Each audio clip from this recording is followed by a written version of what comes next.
preface this and say that we're really asking for everyone to please be respectful to both our city project team staff and your fellow neighbors. Please refrain from using any bad language or being threatening in the chat. This meeting is meant to be civil and respectful, and if you would like to voice some specific complaints, we are offering up one-on-one meetings with the project team with you, and that would be a more appropriate time to kind of address some of your individual concerns and heavy complaints that you have.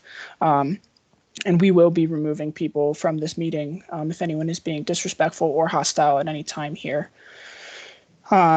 Another thing to keep in mind is that this meeting is being recorded, and we plan on publishing this meeting on the city's website following kind of the ending of this meeting. It will most likely be sometime next week. The city is actually going through a full website redesign here, I believe tomorrow. So I would imagine by sometime next week, this meeting in its recorded format will be posted on the city's site. I want to quickly, I know we've kind of been troubleshooting our teams already, but quickly for those of you who have just joined us so we're not kind of tuning in, go over exactly how we're going to navigate this Teams meeting here. So for many of you, if you are on the app on your computer, there should be a tab on the top, and there will be a raise hand option or a show conversation option. If you do have access to that chat with the show conversation, that is where we'll be asking questions at any time, and we have a couple breaks here throughout our formal presentation where we'll be going over questions asked. And we do ask that at this time, please only direct questions that are based on the presentation that you're seeing. If you do have predetermined and kind of premeditated questions, we're going to have a formal Q&A session at the end, and that is a more appropriate time for those questions. If you cannot access the chat, I'm going to have you click the raise hand button for me whenever you do have a question. And when the appropriate time comes, when we're going to be kind of taking those Q&As, I'm going to kind of keep a running list of the order I'm seeing people raising their hands. And that way I'll know that, we can get those questions answered as well. We are going to have everybody muted for the majority of this meeting, except for when we're asking those who do not have access to the chat to ask their question verbally. So that being said, quick little kind of format of how things are going to go tonight. Our project team is going to, we've prepared a presentation for you. So that will kind of be the first thing that we're going to do is run through a formal presentation here regarding kind of just the status of where we're at on this project and what you can kind of expect. Throughout the presentation, there'll be a couple slide breaks there where we'll answer questions specific to the presentation. And then all general comments about the project and things of that nature will be held in a Q&A session at the end. I do want to let everyone know that if you have questions specific to your property or anything of that nature, we are actually going to offer at the tail end of this meeting, right at the end, a form to sign up to meet one-on-one with the project team. And we're asking for all of those. Individual property questions or questions that really only concern potentially you and the city to be done at that time. That way we can have a more focused answer and have some really great dialogue with you. That being said, I'm going to turn it over to David here, and he's going to kind of introduce himself. He's the capital improvements project manager of this project for the city of Flagstaff. And David, if you want to take it away. Thank you, Connor. Like Connor said, my name is David Pederson, and I'm a project manager in the engineering and capital improvements division here at the city of Flagstaff. I'm joined tonight by two other presenters, Julie Leid from Peak Engineering and Sara Dechter with Comprehensive and Neighborhood Planning here at the city as well. Tonight's presentation will be a tag team effort. You will hear from us as we go back and forth through the John Wesley Powell area plan and preliminary roadway design presentation. First off, I want to start this meeting by thanking each of you for attending and making time in your schedule. The city has been working on aspects of this project for a while, and some more so in the past several years. So tonight's presentation and discussion is really the beginning of the beginning, as I mentioned before. City staff wants to engage the corridor impacted community members early, just to ensure that our concerns and comments and thoughts that you might have as community members there are brought to the table for discussion. This project is very early in the planning and design stages, and there will be more public meetings to come. It might be easier to think of this project as a really large puzzle, and we are just starting to place our first couple of pieces. So there's much time and much teamwork to go. This presentation will also share items of design to date, some planning efforts, where things are headed in the years to come. There's much more planning and design work yet to be completed. And I would encourage all of those listening now and listening to the recording after tonight's meeting to sign up for these virtual one-on-one meetings with city staff to discuss how this is going to impact your parcel and what it may look like for you specifically. I also want to mention that there will be a PDF of this presentation. So this PowerPoint that we're presenting tonight will be available after this meeting as well. You can visit the John Wesley Powell Specific Plan website to find that and view all project related resources. So that's the QR code that you'll see at the end of this presentation, as well as it's the same QR code you got on your flyer to attend tonight's meeting. But with that, let's dive in. Slide, please. As some listening here may have different levels of familiarity with the area, I know that some of you are out of town and out of state. I just want to start with a simple context map to help orientate. North is up. The blue line that travels across this exhibit is Interstate 40. The magenta circle at the left indicates the Northern Arizona University Sky Dome. And the yellow line on the map is the alignment being proposed for the John Wesley Powell Boulevard extension. Julie will share more on this alignment and others which were investigated further along in the presentation. However, the bounds more or less are just east of the Lone Tree Road, where it currently ends just north of Pine Canyon on the western end, and then on the northern end it terminates at Butler Avenue. Slide, please. This exhibit shows a multitude of the stakeholders that are involved in this project and property owners. There is a myriad of smaller parcel property owners, which are collectively the group that's here tonight, and we classified the break in that of approximately about 10 acres. So the larger property owners will have a separate meeting, individual meetings, and we wanted to make sure that the smaller property owners collectively could share their ideas and thoughts together. So that's the impetus for tonight's meeting. This overall area is just shy of 2,200 acres, with 1,825 acres being privately held. 276 of those acres are for higher education with the Arizona Board of Regents, and 64 acres of that are public land. Of the 64 acres, 27 acres are for affordable housing. And I also want to make a note that in the middle of this image, there's a magenta L-shaped polygon that was previously sold at auction at the end of October to cemetery companies. So many of you may have known that that was formerly an Arizona State Trust land parcel, but it was sold, as I mentioned, back at the end of October in an auction. And the current owner of that parcel is cemetery companies. And with that slide, please, I'll turn the presentation over to Sara, as she'll go into the phasing of this project. Hello, I'm Sara Dechter. I'm the Comprehensive Planning Manager for the City of Flagstaff. So I do the long-range land use planning, and that's really where this project is. It's still in a very long-range status. So what you see here is just a little starter of how we see these first couple phases going. We are currently in phase 1, and this is phase 1, not close to completion, not getting there very soon either. But that's why you in particular, as property owners who will, one day have this road as part of your community, we really felt you should be some of the earliest people involved in this process, and why we're holding this specific meeting so early and offering the one-on-one meeting opportunities that David mentioned, and there'll be a sign up for that, of course, available as well. So this phase 1 is really about testing some things so that we understand the technical side of what might be limiting factors on the landscape. You all know, if you've lived out here, that it's the terrain is particularly challenging in places. And also to look at further at refining the regional plan, which the regional plan is our general plan for the city. It's the guiding land use policy. It's adopted by voter approval every 10 years. So our plan was adopted in 2014.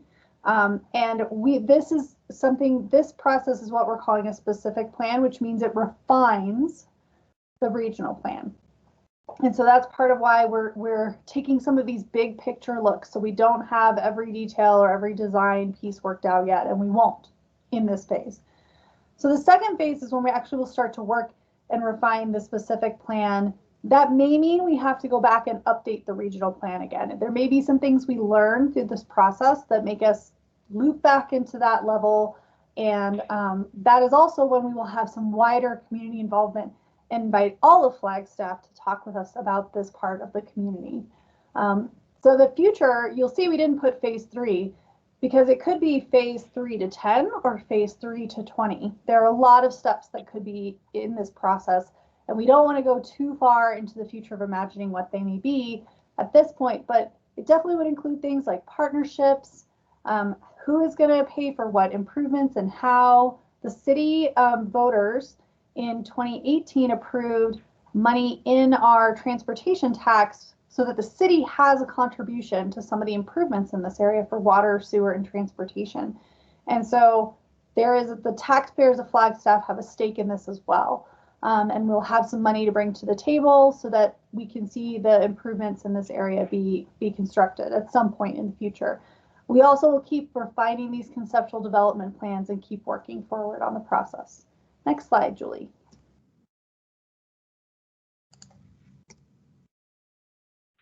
So the first thing we talk about is this land use framework. We called it a refinement of the regional plan, and when I pass the slides over to Julie, she's going to take you through several aspects of it. It's sort of a filtering process where we're looking at different natural and natural resources and built future scenarios, and trying to get a better understanding of how the landscape could support the even more conceptual design of the regional plan. However, we didn't want to get all the way to the level of a specific plan. Specific plans can offer policy and direction that's specific to this geographic area of the city.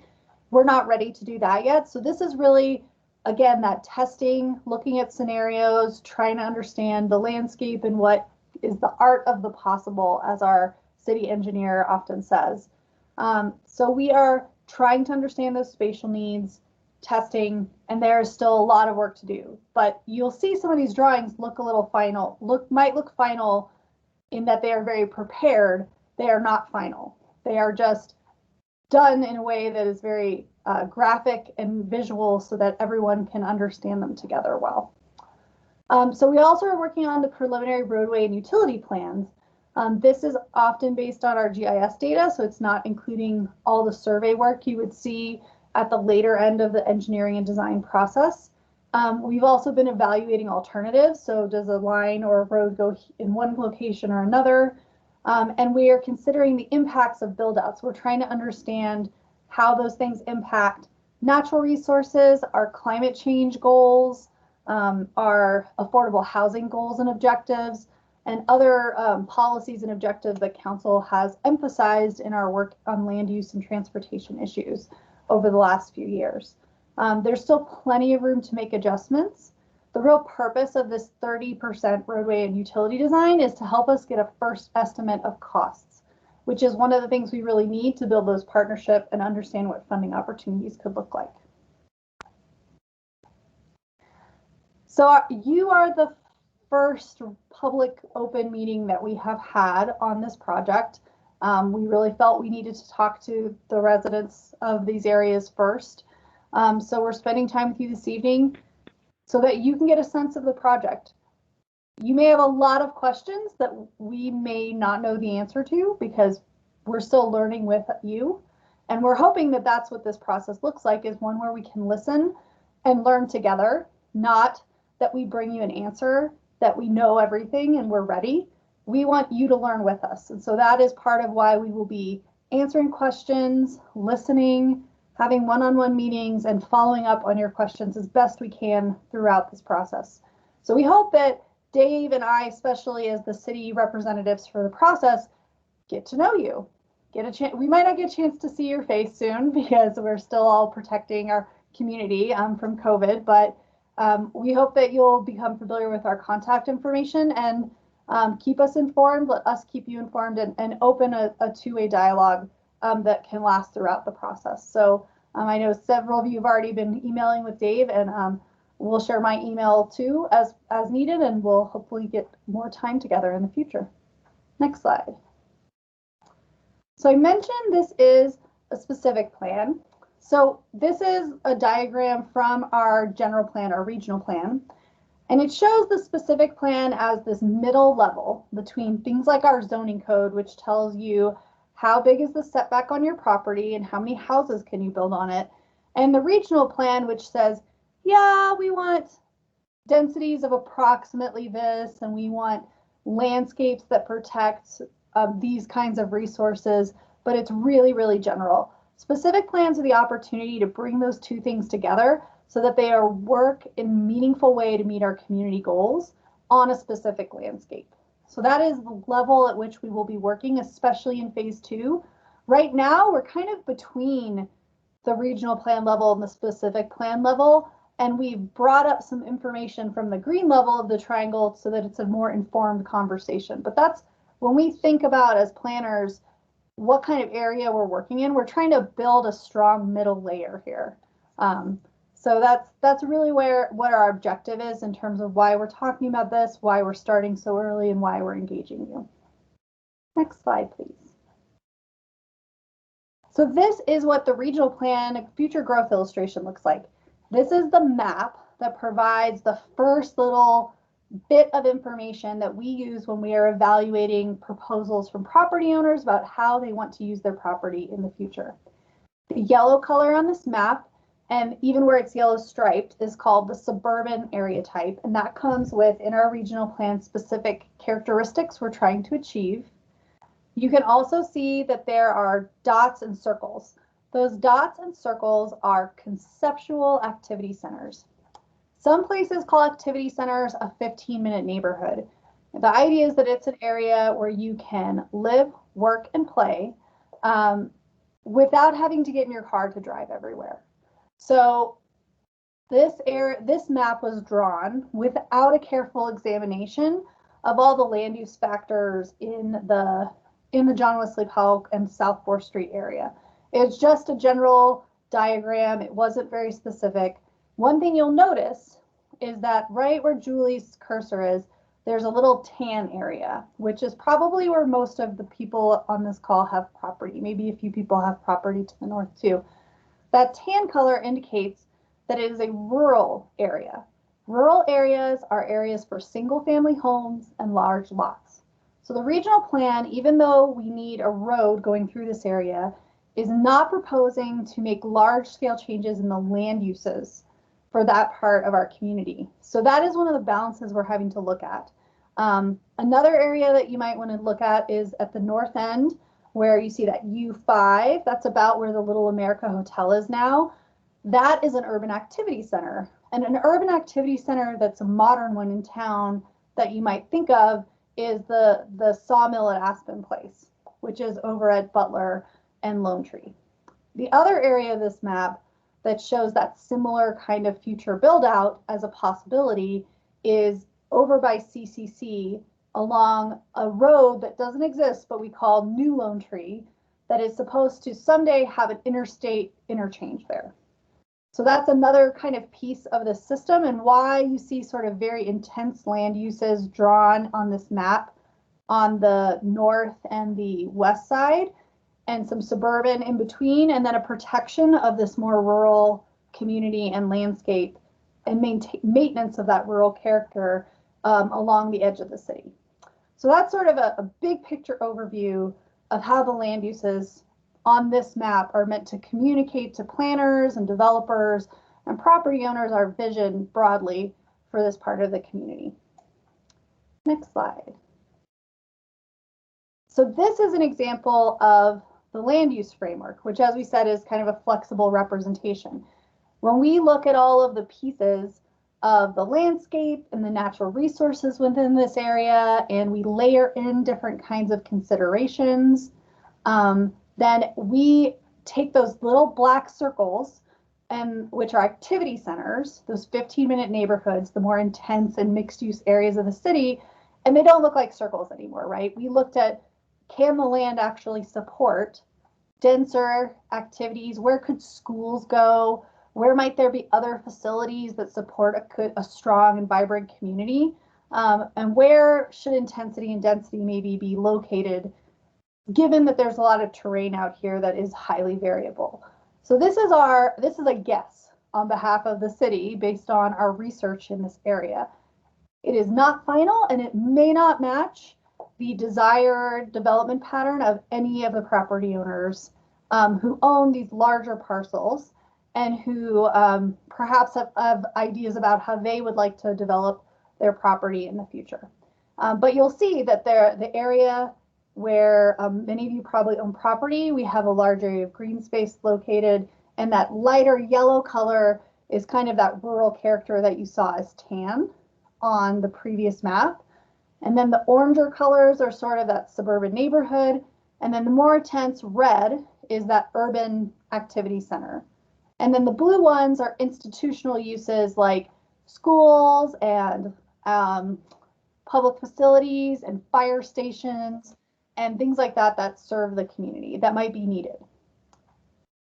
So I think we're going to have next slide is going to let us stop for some questions, and we can go back to any slide that you would like us to take another look at. Hi, Sarah, Connor here. Ed would like to clarify on the map, I believe it was the map 2 slides before, what were the black circles? Oh, sure. Julie, can you go back 2 slides? Thanks. So the red circles and the black circles are both activity centers. If you look to the right where it says the red line is a regional scale activity center, that's about it just being more intense and allowing bigger development. And then the black ones are neighborhood activity centers, which are really about serving the neighborhood. So while a regional activity center might have a grocery store and restaurants and entertainment activities, maybe a neighborhood activity center has a school and some smaller commercial and some offices. Does that kind of make sense? Thank you, Sarah. Does anyone else have any questions for us thus far? Feel free to drop it in the chat or raise your hand if you do not have access to the chat already. And for those of you who have joined us here mid-presentation, right now we're in the middle of our formal presentation here, and asking all questions, please be directed either to the chat, and we found out some of you do not have access to the chat feature, so if that is the case, please raise your hand and we'll make sure to unmute you. Otherwise, we are asking that you please remain muted, and we'll be muting you if you unmute yourself. Anyone raise their hand? Any more chats? We did receive one email question that we will address here at the end of our meeting in our general Q&A session. Hey, Connor, just doing a sound check. You sound great, Julie. Okay. Connor, can I chime in with just a second here? I've graciously contacted our IT manager with a couple of questions here. One thing he mentioned is that anybody that does not have the Teams app will not be able to use chat. So those are the people that will need to use the audio. And then for anybody that is attending via a phone, to unmute yourself for audio, you will need to hit *6. *6 to unmute yourself on a phone. And that is if you've called in, not if you're on the app on your phone, I believe. Correct, David? That is correct. So I don't think there was a call-in number for this, but just to clarify those that are being frustrated, and rightfully so, we apologize again for technical difficulties on this side. But the bottom line is we really want to make sure that your comments and suggestions and questions are heard. So if you can chat, please use the chat. If you need to use the audio, please do so at the times that we allocate you to unmute yourself to chime in. And also please feel free to use my email address or my phone number that is supplied in the invite for the event tonight, the meeting tonight. So there are a multitude of ways you can get your questions answered, and we will follow up with you even if it's not at tonight's meeting. Again, those one-on-one meetings would be a really great time to ask specific questions for your specific property as well. So with that, I'm sorry to interrupt Connor and Julie, and I will give you back the floor. Of course. Does that being said, does anyone have any questions or anything at this time?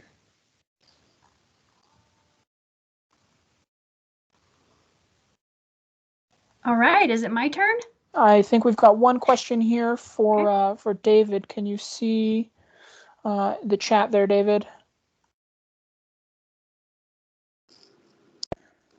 I can. Let me open this up. I was responding to one of the people in the meeting had sent me an email, so I was responding to that. Let me look at this chat and then I will weigh in here. It's kind of long, so I was not going to read it.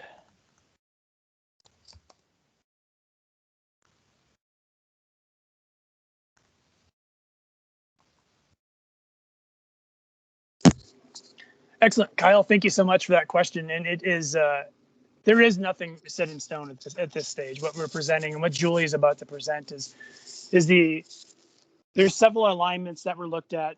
All of them had fatal flaws to a degree that allowed the one that is presented tonight to be the one that is the foci of where the design is going. We don't know for certain how wide the right-of-way is going to be in final reality of when things go to final design. Certainly, if it was to be finally designed today, we'd be using engineering standards of today. But if final design is still a handful of years into the future, there might be engineering design standards that are different in the future that don't apply today. So it's hard to say exactly what the end take will be. There, you are 100% right. It is not set in stone what is going to be taken from various parcels or properties, and that's part of the reason that we wanted to have this early engagement and public participation. And as mentioned before, there's going to be a myriad of public meetings. So this is just the beginning of the beginning, and it's having this discussion on what's important to the parcel owners that are in this area and how we can best fit a roadway along with, foot trails and sidewalks in this area that has the least impact to the community. And I'll let Julie continue the presentation because she's going to speak to a lot of that. But Kyle, hopefully that answers some of your question. And I'm going to read down to the second parts of this question, and I'll follow up later on. And as if I didn't answer that, please contact me again or ask again at the bottom, and I will respond to that as well. So thank you. Perfect. Thank you, David. Jerry had another question, and Jerry, we will get that answered here in our formal Q&A session. Looks like a little bit more of a general question, as well as your question there, Joan, as far as what will happen with Harold Ranch Road access to Butler. We're going to go over that here. Sean and Krista, Sara just dropped into the chat a kind of a more in-depth map for you. And just want to remind everyone here that please, if you're asking questions right now or asking for questions just regarding the presentation that you just saw, more general questions as far as, the future of 4th Street, what's going to happen to Harold Ranch Road. I think a lot of those questions are going to get answered as we continue moving forward. But if you do still have questions, we're going to have a general Q&A session. And Connor, this is Sara.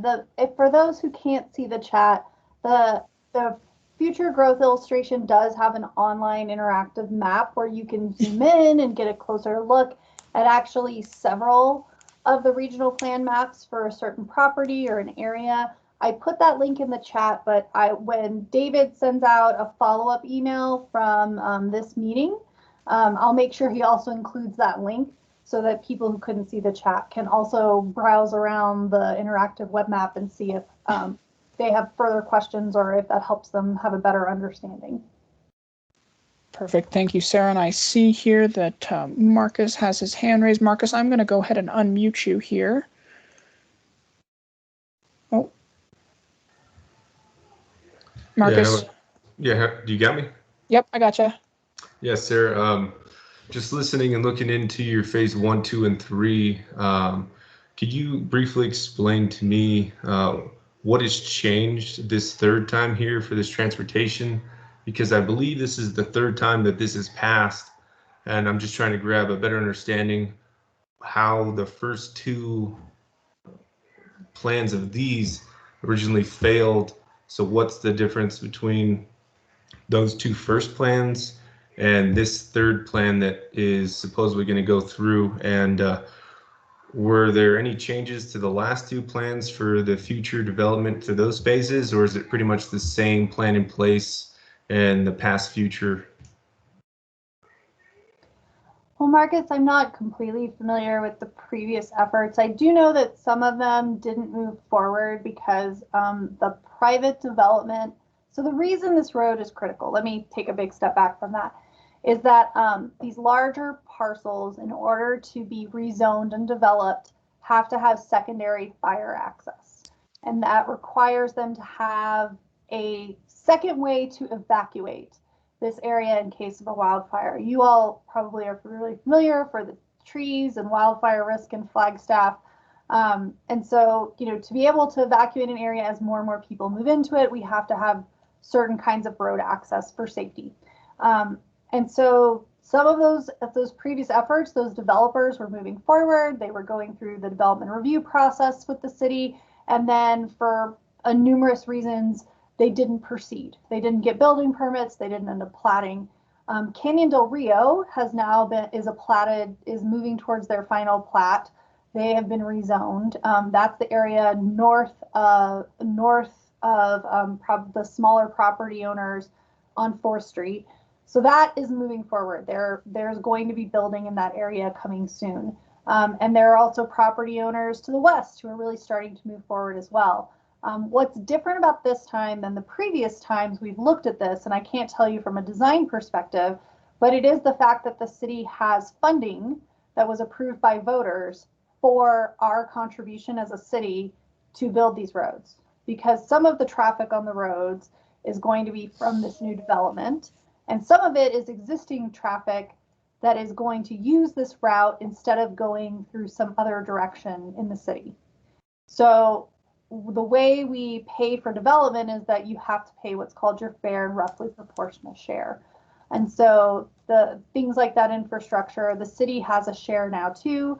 That really does change the discussion because now it is also a city project. It's not just a project tied to private development. And as I said, that is partially because we're underproducing housing. I think when we took this to council in October, if you went to the website and listened to that discussion, they would like to see more housing built in Flagstaff because we are behind in terms of production for affordable housing. So that's part of what's pushing us forward right now. That doesn't mean this is going to happen tomorrow. It's still many years out. But it's time to start talking about it again because it is more realistic that it will occur in the next 10 to 15 years than it was 5 years ago. Does that answer your question? And maybe David would have something to answer about the technical side of it. No, that sheds some light on it. I know it's not going to start phasing tomorrow or here in the near future, but it's just good to have this dialogue going on. And I want to see if there's anything that, if we're setting yourself up for success or for failure, because it's passed twice and this is the third time now you're just saying that we do have, it's a city buy-in. And I've lived in other cities to where they started to develop the green space and then it slowly starts to change the way of the city and the feel for a whole kind of goes towards whatever the city managers and the city folks are trying to push the greater good of Flagstaff. Like what's the outcome, the end state, and do you still want it to be a mountain town or are you just trying to catch up on, like you said, the lack of housing?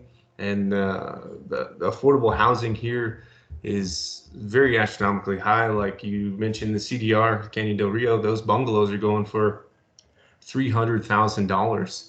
And the average income here in Flagstaff is very, very low. So I just don't want us to overextend and turn our beautiful city into something that might not benefit everybody in the future, because I've got kids and I want them to be able to have the option to live here in this beautiful green space. And I'm a little worried that if we overextend and we keep pushing the urban growth boundary, we're going to lose that Flagstaff that we have here. And you can start to see a little bit of the slowly trending towards, it's pretty much turning into a almost NAU / Flagstaff. It's slowly changing, and I just don't want to push it to that point to where we're losing Flagstaff for what it was founded on and based on and really what I grew up with. So just kind of a little leery on that end. Well, Marcus, I don't know if this is I know David and I didn't go very far into introducing ourselves, but I'm not just a land use planner. I'm actually also an environmental planner. I've basically done planning for everything from wilderness to 5-story buildings. And David has a background in forestry and natural resources too. So in terms of people leading this project, natural resources and seeing them well documented and protecting the most precious of them out in this landscape is a very high priority for us personally and professionally. We were selected for this project because we have those skills to bring to these conversations as well.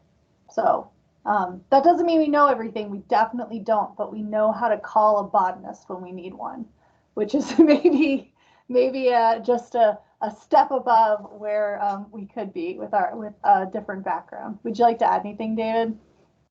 Yeah, thank you, Sarah. I was just going to find a timely spot to jump in there too. And Marcus, thank you so much for that concern. And I think that's very eloquently said, and I fully agree with what Sara said, and I agree and support the take that you have there. And I want to take this time also to say that because we're so early in the stage, we've had great partnerships. One of the recent stakeholders that we brought on board in the last couple of months has been Arizona Game and Fish as well, to have that expertise come to the table and have that knowledge and grow the think tank for this project, and just being able to partner with, like Friends of the Rio and their backgrounds and all the ologies that are out there and their heavy science background, and working with Sarah's strong environmental background too, in having things that are sacred in this area and having that preserved for our future generations, and making sure that we can plan for preservation in the context of it's a really neat drainage area along the Rio here. It's very great habitat. There's great monocultures of ponderosa and other vegetations that are on site here too. So it's a good team. Then Sarah's 100% right. We don't have all the answers, and you guys participating in tonight's meeting are part of that answer. And this is why we want to make sure that we have this feedback and these comments and these questions, so we can integrate that into the team. You're all part of this team to be able to have what is important and valued in this area as we begin to draw upon these resources and entities and agencies that are coming to the table, so that we can put forth something when the boots hit the ground to build this 10 years from now or whatever it might be. It's not going to be tomorrow. It's not likely to be next year, but when it does hit the ground, that we have a really good plan to execute, really solid designs to build off of. And part of that starts tonight with engaging the community members in this area to what's important, what do you see, how does that affect you and the community at large. And that's going back to Kyle's second part of that question too. I'm blessed to be able to work for the city of Flagstaff, because it's a city that really values the members of the community. And there's cities out there that will blow and go through whatever the right of way they have and literally just make what needs to be happen for a project happen. And the city of Flagstaff is not like that. And I love being able to work for an entity that works with the property owners to come up with a solution that fits the community, fits the project as well. And certainly there are things that need to move, ebb and flow with the project, but to be able to have a voice and a say, especially in design, and not come to you with a final design on this is what's being built, like it. It's let's get engaged. Let's see where the takes and the right-of-ways need to be. What is important to us as a community as far as bicyclists, pedestrians, vehicular, bus travel. And this is really an opportunity for all of us to come together, jump on this, and participate in a way that really gets us to a final product that is really, copacetic for our community. And I love this saying that there's two ways to failure. You listen to everybody and you listen to nobody. So we don't want to be in any of those boats. So we want to be able to, make sure that we have a collective good and that we are preserving what we can and making sure that we're not coming in a way that's getting rid of those things that we hold sacred to this mountain community of Flagstaff.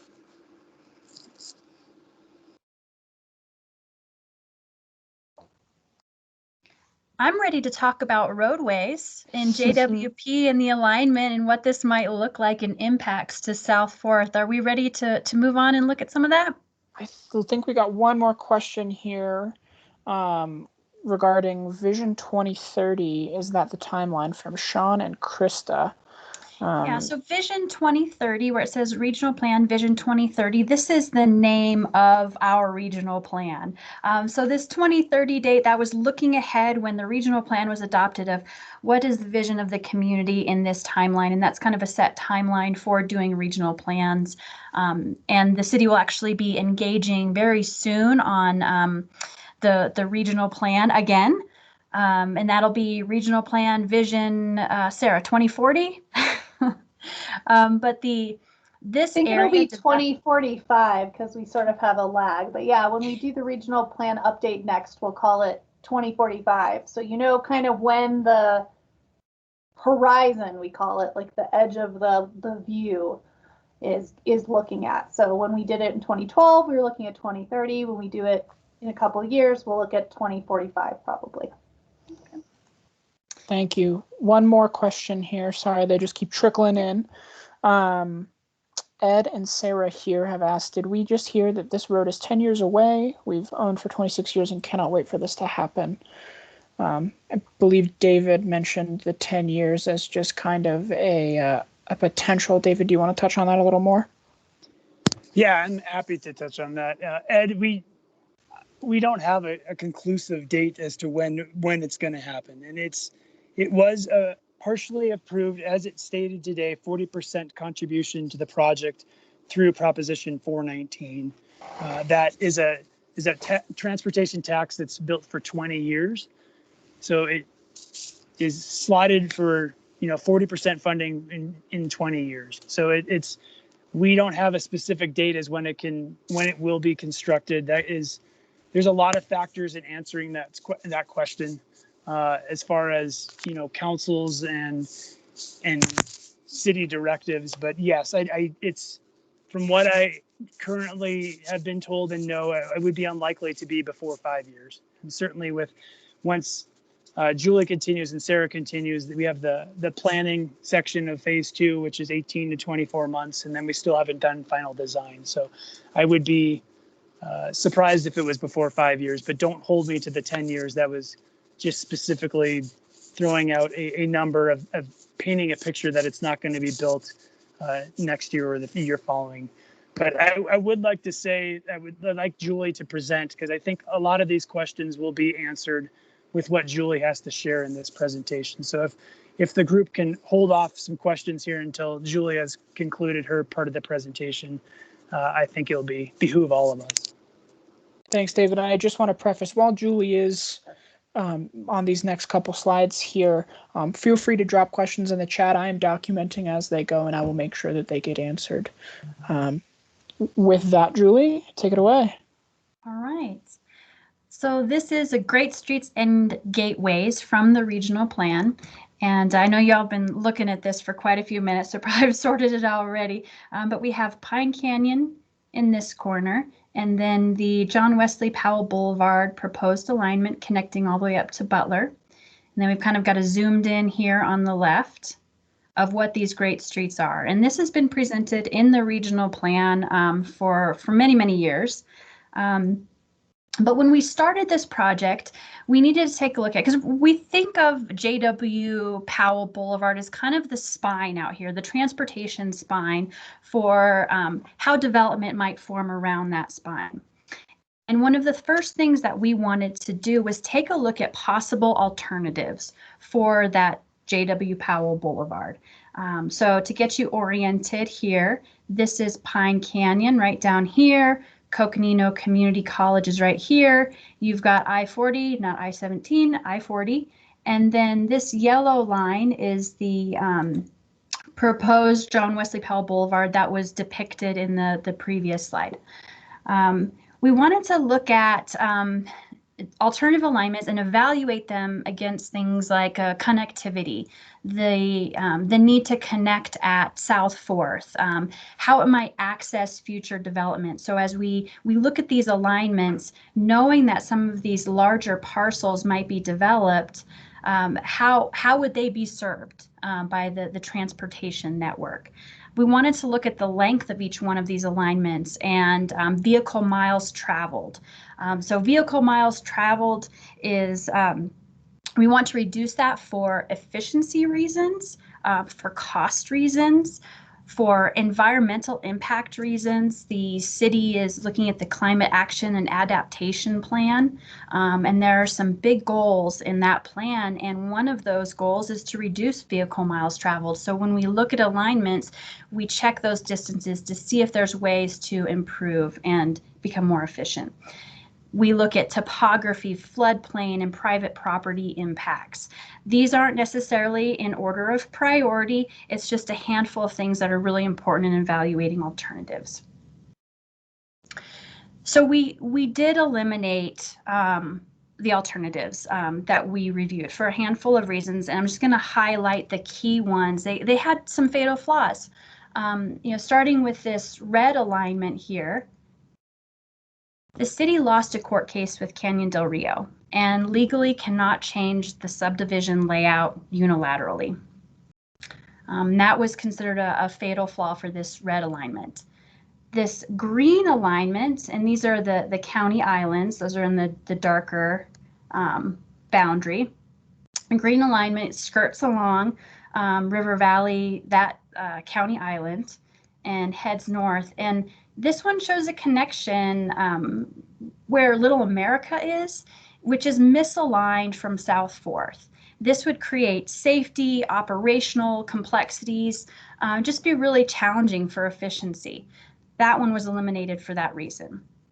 The magenta line here follows that low water crossing. So Harold Ranch Road, I'm going to run over the existing Harold Ranch Road approximately with my cursor there.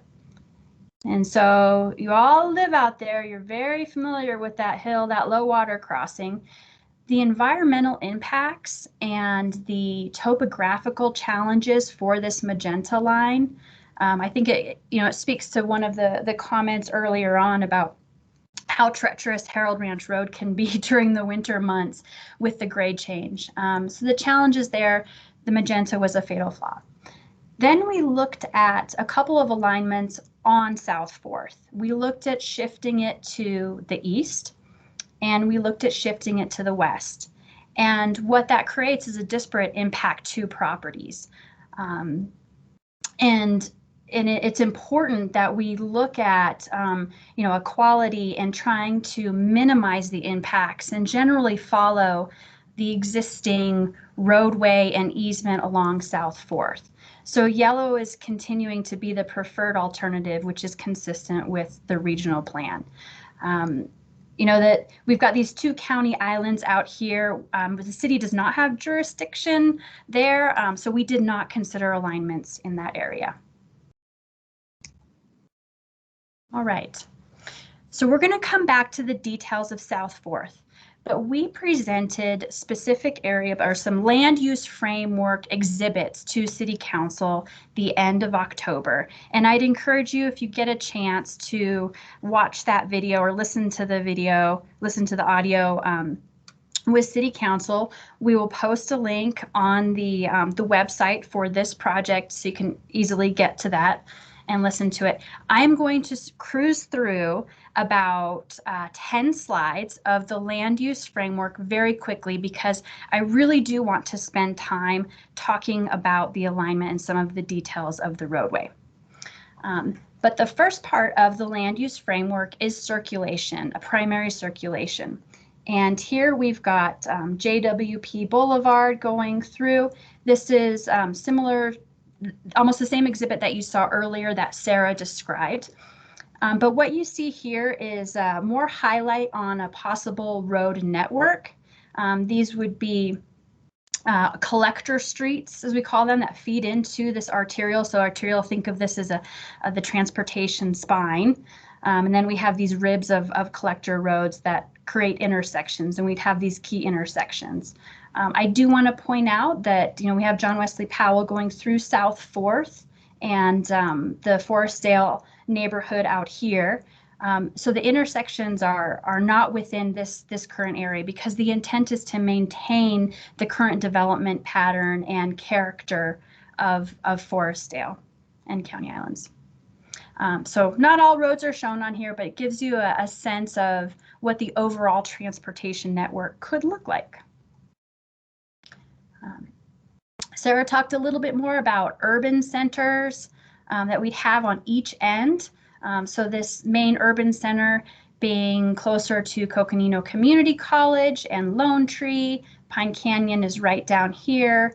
And then a secondary urban center where Little America currently is. We've seen or heard communications from Little America about plans for expansion in the past, and that would make sense with its proximity to I-40 and along Butler. And I want to say, we looked at 2 separate districts as part of this land use framework, really because of the topography and the environmental opportunities out there, and thinking them as almost 2 different types of spaces. Okay. And then here we have a development framework. We have the urban center here, urban center up by Little America, open space in between, really, and suburban residential on either side to define those districts. Less intense, less dense in this middle section here. Open space, parks and trails, near and dear to our hearts, and definitely important for discussion. We looked at open space all along the Rio Channel here and into some of those side canyons. We talked a lot with council about the Arizona Trail.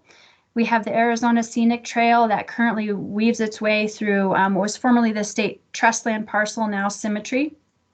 We would be looking at possible realignment for a betterment of that trail to carry that along the Rio de Flag. We look at John Wesley Powell Boulevard being primary connectivity, but we're not just talking about vehicular connectivity, bicycle, pedestrian connectivity. We're looking at areas for wildlife crossings and underpasses. As David had said earlier, we were talking with Game and Fish, and how do we be sensitive to the wildlife in the area, because that's such an amenity. We talked with FUSD and said, based on this projection of potential intensity and density of land use, how many schools do you think we might need out there? And they said 2 elementary schools and a middle school based on some projections, some population projections. So we have a couple of ideas, suggestions here about where those elementary schools could be located. And then there would need to be a middle school as well and a service bus yard. We talked about transit with Mountain Line, and we said, well, when John Wesley Powell Boulevard is constructed, what would the transit corridor look like, which would certainly follow JWP Boulevard, but then there would also be an opportunity for connections to the north, potentially if a Rio crossing could be constructed. It's pretty expensive to do a crossing here, would be very expensive to do that, but you could see how that could improve efficiency, not just for transit, but for pedestrian and cyclists. We talked about public safety, and we call this the WUI launch pad. This is a tactical location of where Flag Fire could have an operation focused. When I say WUI, it's Wildland Urban Interface. So residents here, Forestdale, we've got Forest Service surrounding on those 2 sides. And of course, there's a lot of concern about, the fire season and what that could mean. And having a public safety hub here is truly a benefit given the location. And then we have the overall land use framework. And of what we showed here, 23% of this is open space and parks in this land use framework. 3% for educational facilities. It's about a 50-50 mix of residential and commercial based on the intensity, and about 5% of the land use area. This still, in these sketches, in these land use framework exhibits, residential is still about 55% of the total land area out here. So those are some highlights of what we presented to City Council. And now, And I went through that very quickly because I know this is what you really wanted to look at this evening and what we really want to talk about. If you have questions and want to talk more about that, we'd be happy to do so. So I apologize for rushing. I just wanted to get to this point. So I want to talk about the typical section, which is a designated minor arterial for the John Wesley Powell Boulevard. So here is a sketch, is a little isometric about what full build out of JWP Boulevard might look like. So what you'll see is 2 northbound lanes, 2 southbound lanes, a landscaped median, and that median, there may be occasional breaks in that median where we'd have a left turn lane at an intersection. We have bike lanes shown on either side. So these would be within the pavement section, marked and designated as bike lanes. And then we have curbing on either side here. Then a landscape buffer, we call a parkway, in between the curb and the sidewalk. And what we have proposed is a 10-foot wide urban trail on the east side and a 6-foot wide sidewalk on the west side. So this is consistent with the city engineering standards for a minor arterial at full build out. So it's similar to maybe the section of Butler, to a certain extent, the section of Butler between Route 66 and Lone Tree Road, if you can imagine, except the difference being there would be an urban trail on one side. Now, one thing you can kind of see in this isometric sketch is we've got this step in between these two, between the 2 travel lanes. And where we're on South 4th, there's a lot of grade change. So this is an opportunity for us to have maybe the southbound lanes here are a little bit lower. The northbound roadway is a little bit higher. That helps offset some of the impacts, the adjacent impacts for grading.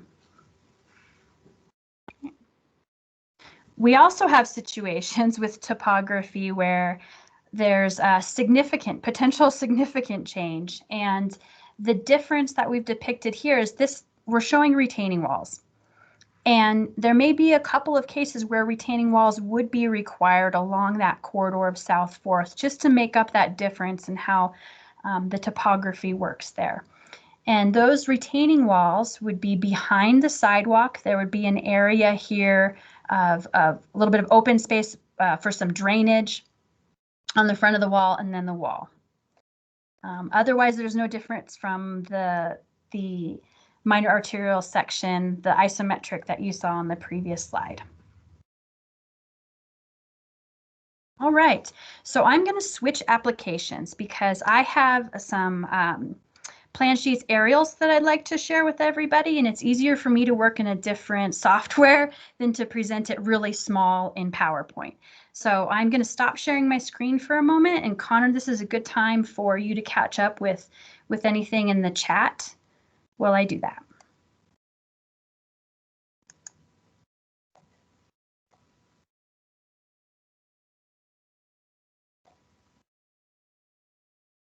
And Connor, I can't hear you if you are speaking.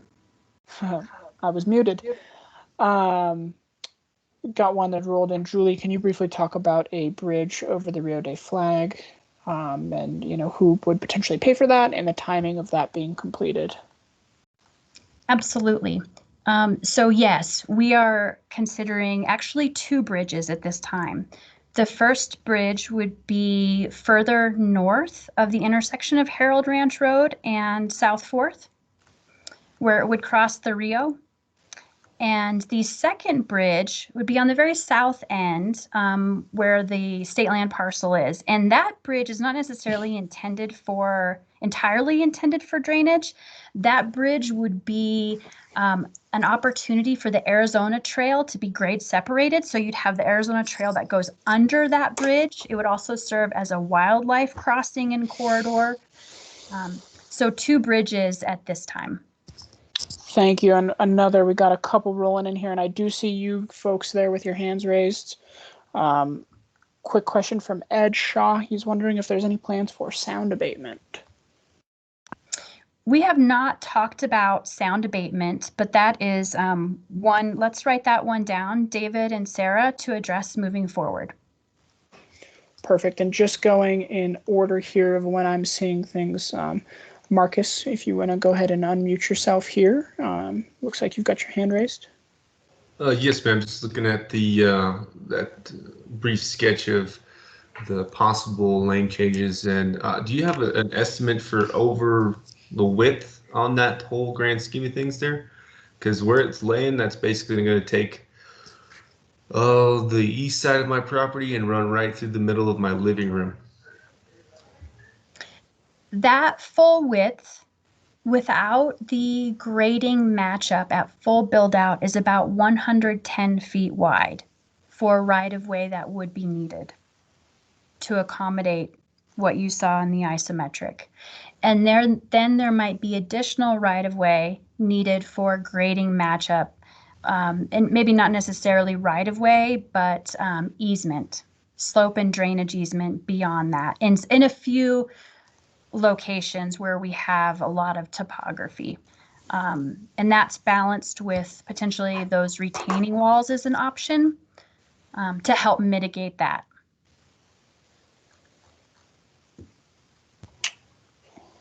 Okay, thank you. Just do you feel like you guys are going to be able to get out and do like a proposed flag line or spray for center line of that proposed road, since you did say that all of the other ones were catastrophic fails? So basically the one that's on there is the proposed one that will be punched in. Is that what I gather? I think we are such a high level of design right now. What I'm going to show you next is actually the roadway alignment on aerial imagery. And I think that will be very helpful for scale and context. As far as putting paint on the ground, we are not to that stage by any means in design. This is a great opportunity to have these conversations with the community. And, a lot of times we do these presentations when we're much further along in design and have a lot of the answers. But it's so important on this particular project to start the conversation now. So what you're going to see, these are rough alignments, very high level. It's to get the conversation going. Okay, thank you. Yeah, I'm just trying to wrap my head around it. Absolutely. There's just a lot of that infrastructure plus a lot of grading, digging, and I do gather that there's a lot of drainage work you have to abide by with the Army Corps of Engineers to undo the flow for water. So that's just, I'm sitting right there at that top portion. Basically, you see it there. Yeah, that's a lot right in that country. So you can understand my concern from what you have pulled up right there. Absolutely. And what I would, I think it would be great. Let's sit down one-on-one and talk about it. So please sign up for one of those slots. And I'm very familiar with your parcel. I'd like to know what the name of your cows are. We've got Cowboy, Paprika, and oh my goodness, what's the other one's name? And Nutmeg, sorry. Okay. We won't tell Nutmeg. Okay, thank you. All right. And we do have one more question from Jerry. Jerry, if you want to go ahead and unmute yourself here.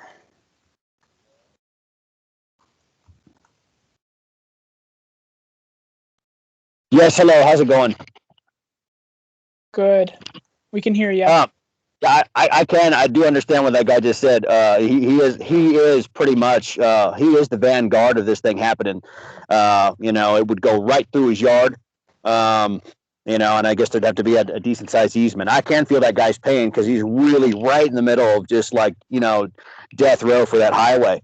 Everything else, though, pretty much, gets aligned on that 4th Street. 4th Street could rip and get through the proposed yellow line. It looks like it will line up pretty nice. And with that being said, and I live in that neighborhood. I can guarantee you every single neighbor Most people would be fine with an easement. And just working with that, and I know, a lot of developers in there that they just can't wait for this to happen. That being said, we've been needing a back door to Pine Canyon for a long time because Lone Tree can just not, Lone Tree, it doesn't have sustainability. Get their Suburban out of the way. It doesn't have sustainability long term. Sorry about that. With the current congestion that it faces as it being the only way to get to Pine Canyon from the city, which is what most people take. It sounds like you guys have a great plan. It sounds like we have a great plan as a city, but are there things that we can do to accelerate this process? Without there being too many cooks in the kitchen. Sometimes the cake never gets baked that way.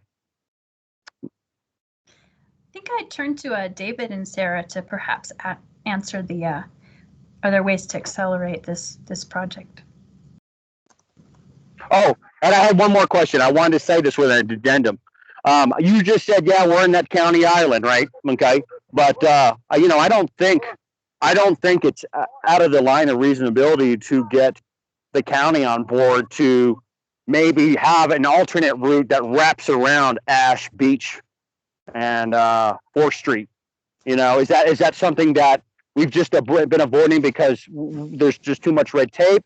Or is that an avenue that we've even, began to just kind of go down, and is it a possibility to work with the county and have a viable alternate route that would wrap around the backside of that neighborhood? Would that be something that's possible to do in a reasonable amount of time? And if not, are there ways to accelerate that too? What can we do as a community to accelerate that process, which makes it better for us all? And that's what I had. And I'm sorry if that was so verbose. We appreciate the comments and the questions. Sara, would you like to weigh in on some of that? David? I think I'd let David talk about timing because that's really an engineering side and part of the conversation.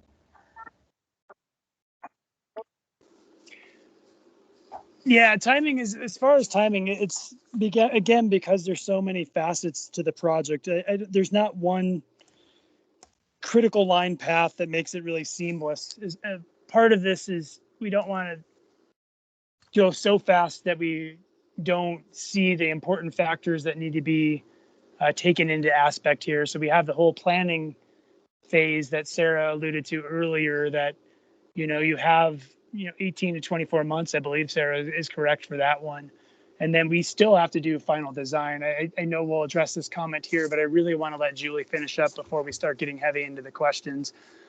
These are preliminary plans, but to have preliminary plans at the 30%, we do need to make some set of assumptions, which we have here. So though they might look very official and finalized, it's not. It is a plan set that is malleable and does have some movement. Like I said, we're not going to be the alignment. Yes, will most likely fall within the orange line of the lower line here. The Harold Ranch Road needs to follow some geometry that lines up to it. As you live out there, you know that there's some big grade change in that area, and that is a moving piece that needs to be calibrated into the project as well. But the alignment and kind of what Marcus was saying too, the width is kind of more what we need to be focusing on going forward with design. Not so much let's move this road over to where the magenta was, but this is a preliminary design, and there is still a lot to answer. And on the time wise, I don't, pending some big changes that I'm unaware of at the time, I don't see, construction happening within probably 5 years.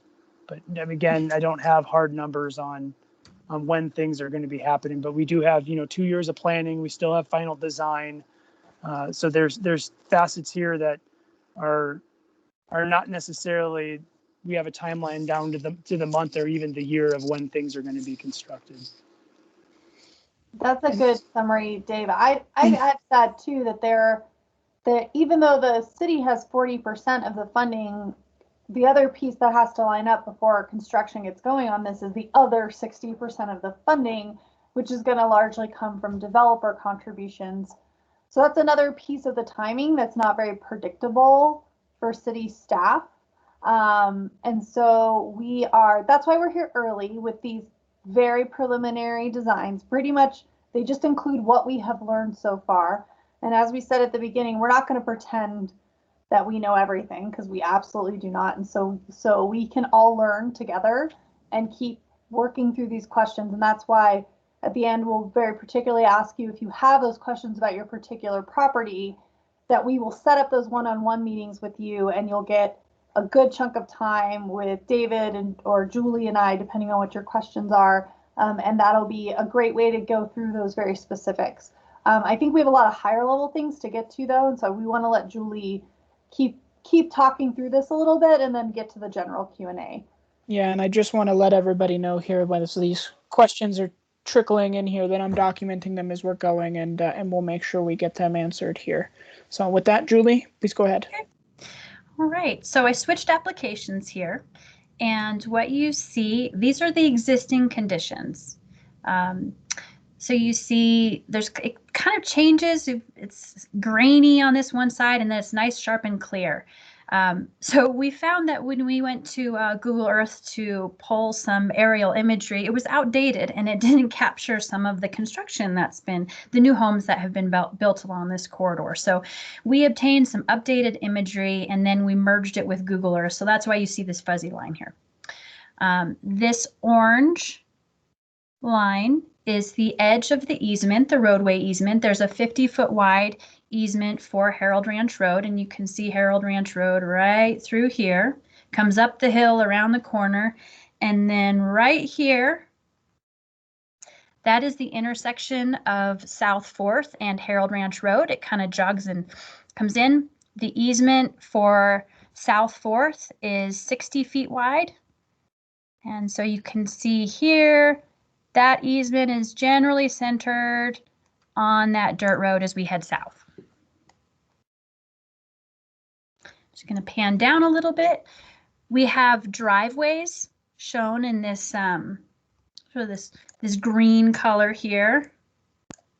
And then we've outlined the houses, so it's easy to see the relationship, the position of the homes with respect to the driveway and the existing easement on South 4th. So I'm just going to continue to pan down here. You might recognize your parcel as we pan down.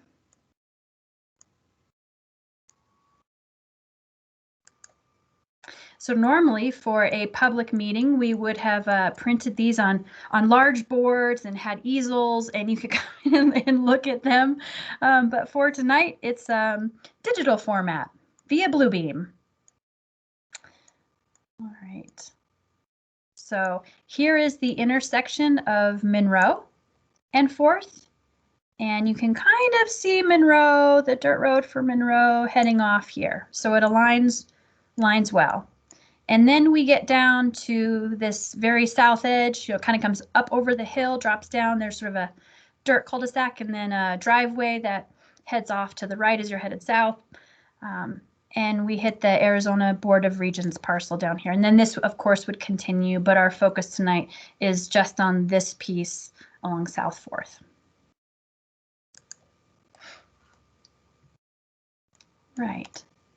So now I'm going to shift to some very preliminary line work of what that arterial could look like, generally following that same alignment of South 4th. And so we're at the very north end. This right here is the intersection of Harold and 4th. There's that little dog leg there. You can see these white lines here. Those are the curb lines of the outside edges of the roadway prism. And then we've got the median here, the landscape median that you saw earlier in the isometric. Outside of these curb lines, you'd have the sidewalk on this side, the urban trail on this side. Now, what you'll see here, and I think this might speak to some of Mr. Ortiz's questions. This is an idea that we have about the alignment of Harold Ranch Road. So right now, Harold Ranch Road comes up through here like this.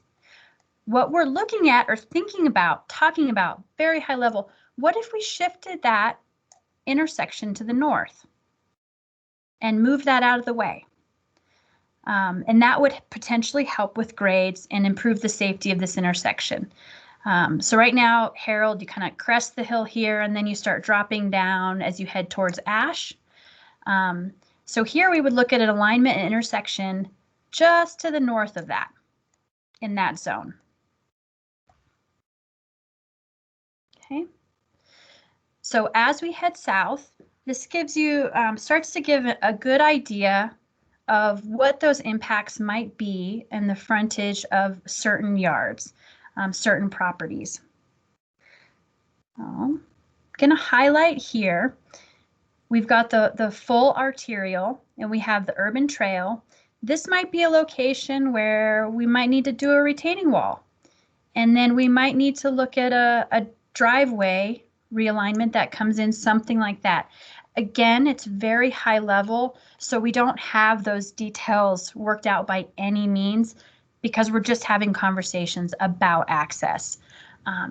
So while we're talking about access, because of the roadway configuration, we have medians. There may be situations where there would need to be a shared driveway access point.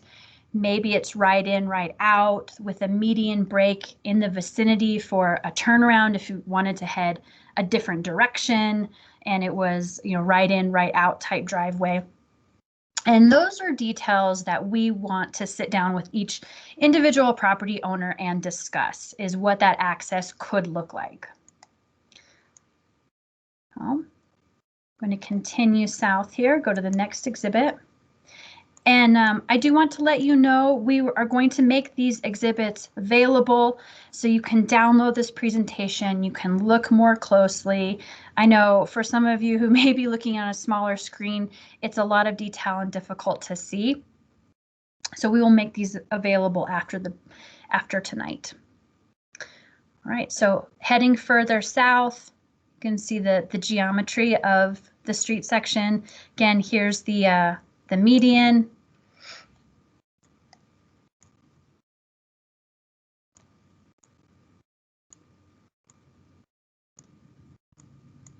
Kind of in that midpoint here on South 4th.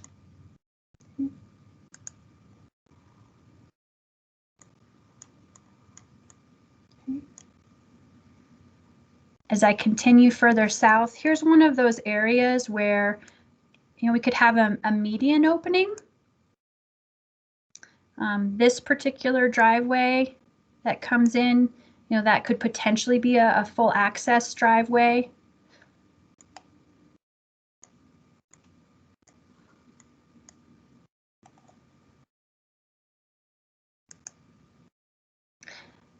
I know I'm getting a lot of buzzes in the chat, so we've got 2 more sheets to look at here, and then we can catch up on some of the questions in the chat. All right, here is another driveway going in, recent construction as we get closer to Monroe. Here is the intersection of Monroe and 4th, and it aligns generally consistent with the current intersection.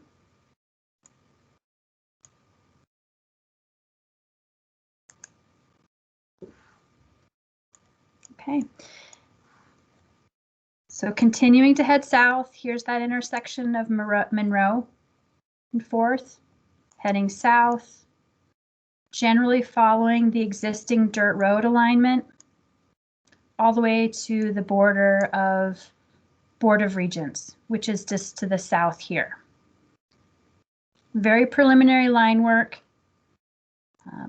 but it gives a sense of the width and the potential impacts to properties along South 4th. Hey, Julie, real quick, can you quickly go over the kind of what we're seeing here as far as what the difference between the white and the black lines are? Sure thing.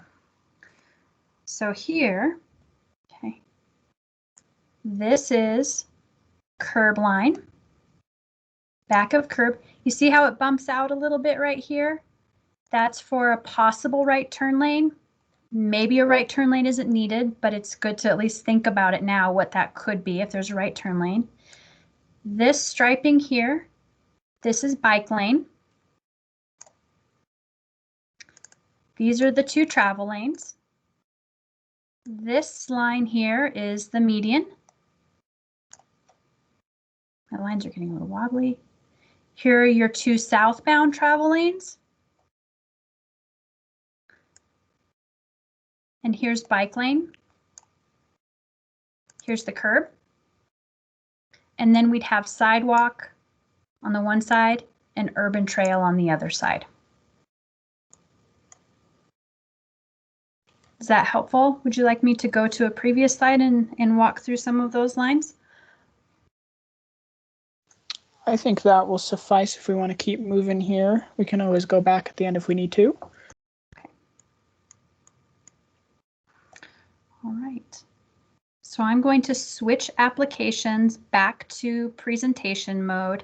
I am going to leave these exhibits open and up so that we can refer back to them in Q&A.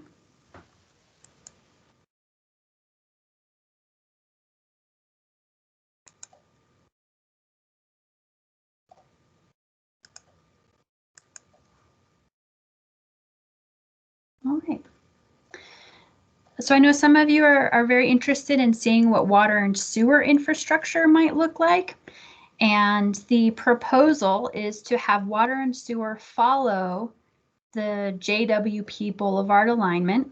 So there would be opportunity for city infrastructure connections. I know most everyone in the area has on-site wastewater treatment systems and there are a handful of wells out there, but water is either hauled or delivered. So there would be water main and sewer main through this corridor. And then you can see how it sort of branches off and these dashed lines and, blue being water and the green lines being sewer branch off for potential service as these areas develop.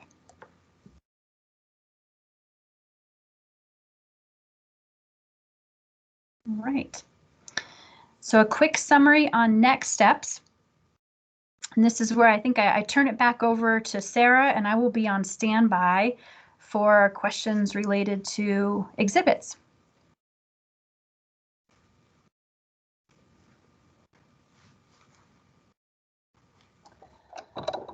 So after this, we're going to get to, there's a lot of questions in the chat, so we're going to have to dive into those. But just as a reminder, this is just going over these land use framework and concepts. And what you're seeing now is a draft. So our next step is to have meetings with you, meetings with the large property owners, and work on completing this land use framework and these concepts. We're hoping that by late spring or early summer of this year, we'll be able to conduct a broader public engagement. But for now, we're doing these focused public engagement with property owners, refining that land use and trying to get to that question of, well, how much does all this cost? How much does the road and water and sewer cost? And we may not know yet who's paying for what, but that gives us a place to start with these conversations. Next slide. So early summer, as we said, we hope to have a broader public engagement, but we will continue these conversations with property owners. If there is an issue that we are starting this conversation with you now, and it's not something we've comfortably resolved or that we're still exploring, we're going to stay in touch with you.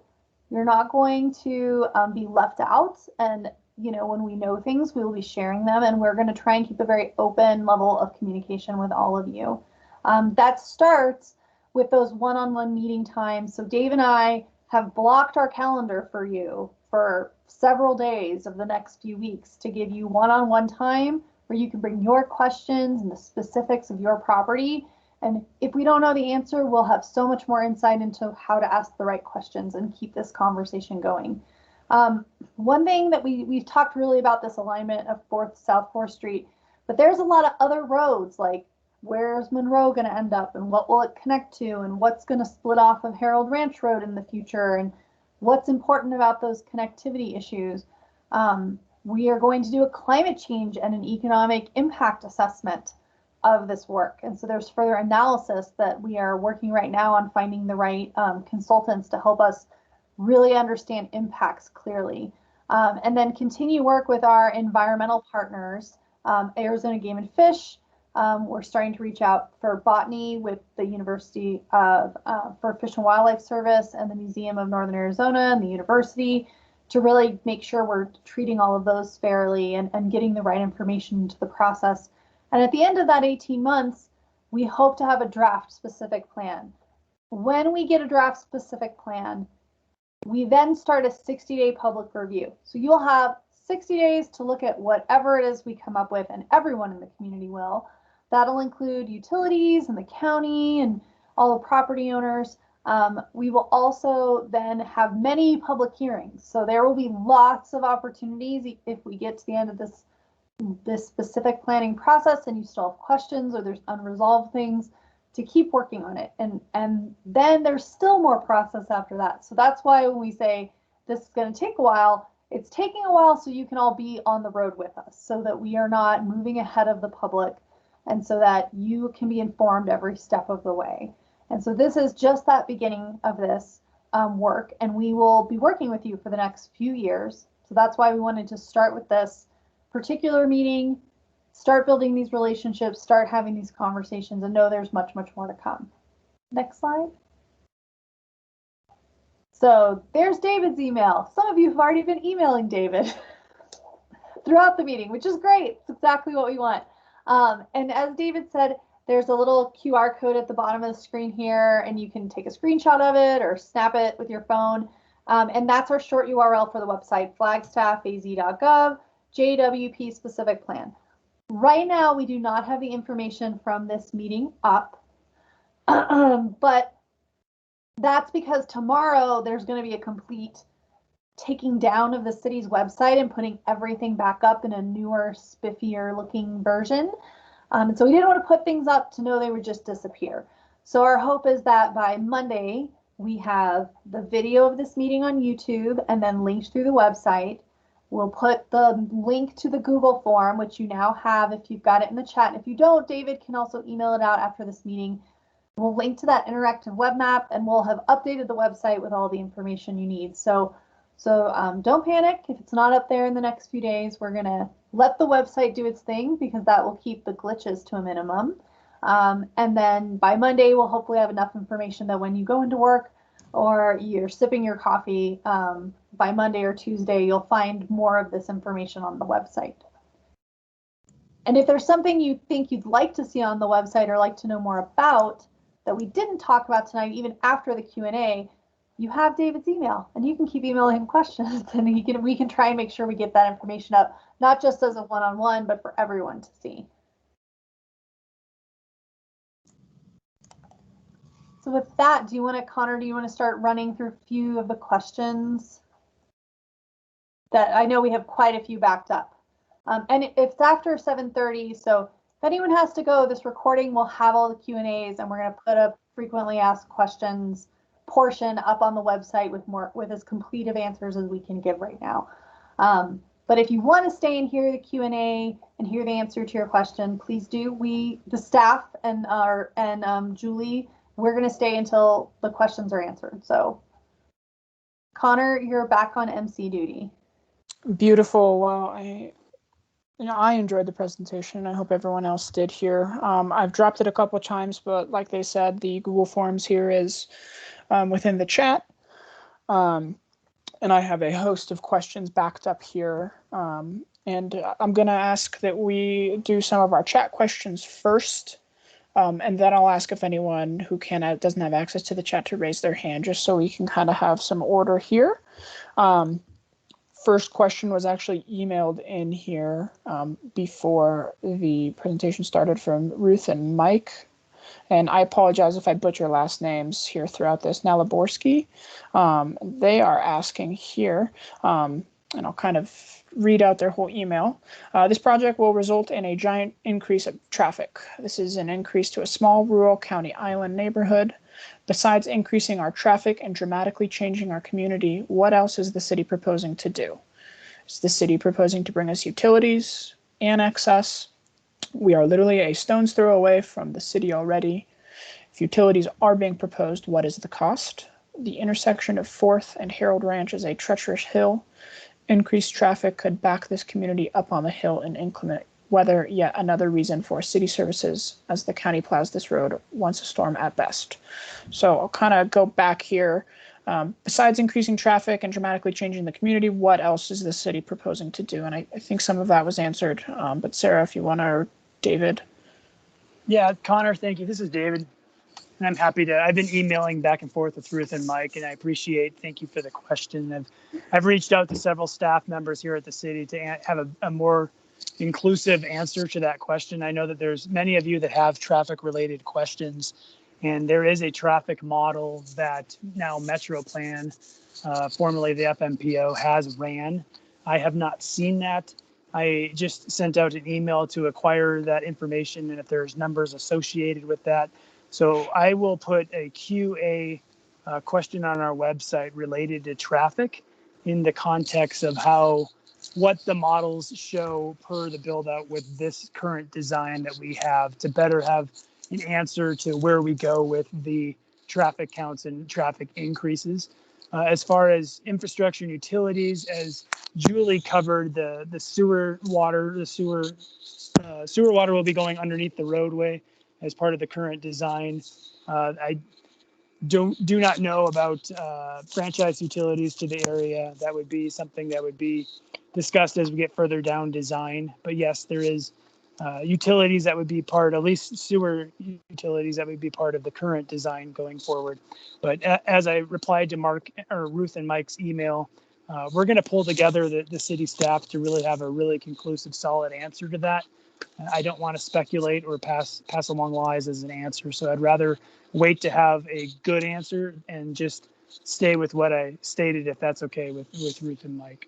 David, could I give an overview really quick of just broadly how we make the decision about 4 lanes versus 2 lanes? That might give some insight, even though I don't know the exact numbers that go with it. Yeah, I think that'll help answer a lot of questions as well. We've got a lot of questions about the 2 versus 4.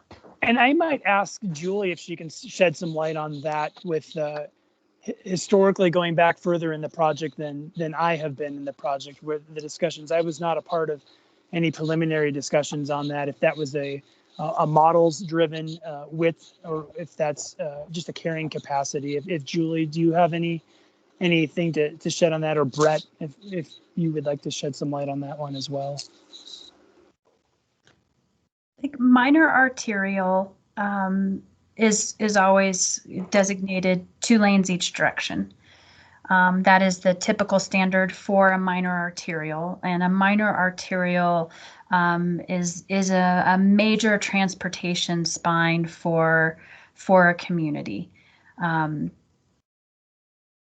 Yeah, so I want to take a step back from that either. Yep. Thanks, Sarah. I'm not sure everyone on the call knows what an arterial is. Yep. So let me explain a little so I'm the planner in the room. This is Sarah. So I'm not an engineer, and I'll use as little engineering jargon as I can on this one. There's a hierarchy of what we call functional classes for roads in the city. So a local road is a road that is the lowest level, and it's a road that carries the traffic that's really just going to and from that road. A road like that is maybe the one I live on in Ponderosa Trails. The next level up from that is a collector, and a collector takes the traffic from these local roads and combines it and moves it to a bigger road. So those are kind of the in-between roads. If you think about maybe I'm trying to think, Zuni through Bow and Arrow, you might be familiar with that, or parts of the Fox Glen Road that go north through the neighborhood. That's a collector. All those little local roads hit the collector, and the traffic accumulates there and starts moving towards bigger roads. Bigger roads, arterials, are really meant to be part of regional travel. They're meant to move you to another part of town. So if you live in this area, even though Harold Ranch Road doesn't seem like it's kind of your arterial, but it is. It's moving everyone out of this area to Butler, which is another minor arterial. Butler is the most comparable road to what we might think of this road being in the future.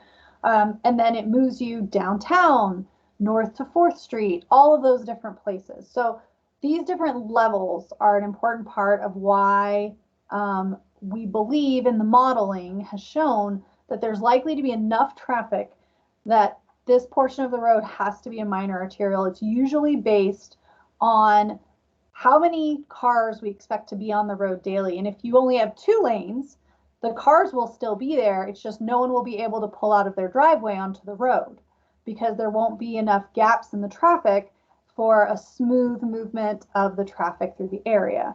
So that's sort of why we think of these roads in these functional classes. And though we can't tell you the exact thresholds or numbers because none of us are the traffic engineers of why, that's generally the model and framework that we use for deciding what kind of road is it. And then we, in our system, minor arterials always have at least 4 lanes. So that's like a big picture summary of how we end up here. It's about how this road will work with all the other roads in the system and where people are going in the system. Do you want to add anything to that, Julie or Brett? Thank you, Sarah, for that. No, that was a great interpretation of how they work and why it was sized. I just wanted to make sure that there was no discussion that I was missing out on earlier on the project. So I appreciate that description. I think that was well, and thank you for extrapolating the jargon out of it. Beautiful, and I think that answers. We had quite a few questions regarding 4 lanes through a residential area, and that kind of a thing. And I hope that helped kind of answer your question here. Next question comes from Kyle McCumber. Once again, I apologize if I butcher any last names here. You answered the first point of his question here, but just wanted to get the last part answered. Is your stance as a city employee geared towards protecting my property rights as a taxpayer, or is it geared towards this project being more important for the greater good? No, I'll take that one. This is David. And as I was mentioning earlier, Kyle, I think a good way to answer that is at least me as a PM, the way I approach a project is to put myself in your shoes as that property owner. And I know when I started this position, I completed some jobs in Sunnyside, and it was amazing working with the community. For example, there was a property owner she was well into her 80s, and she had some roses that her grandparents had planted on the frontage of her property, which was actually in the right of way.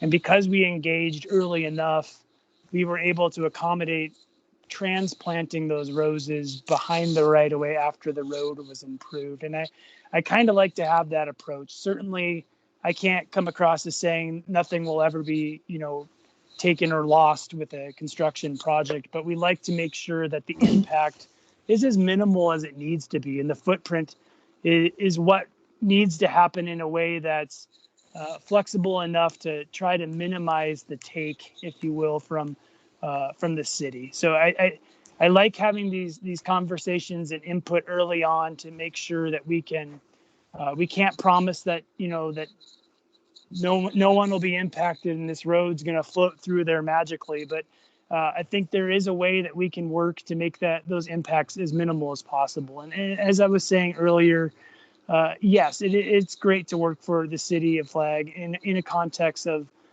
putting the members of our community first in a way that we value their contribution to the community and their place in our community, whether it's an empty lot or it's a house sitting on the edge of that right of way or within the right of way.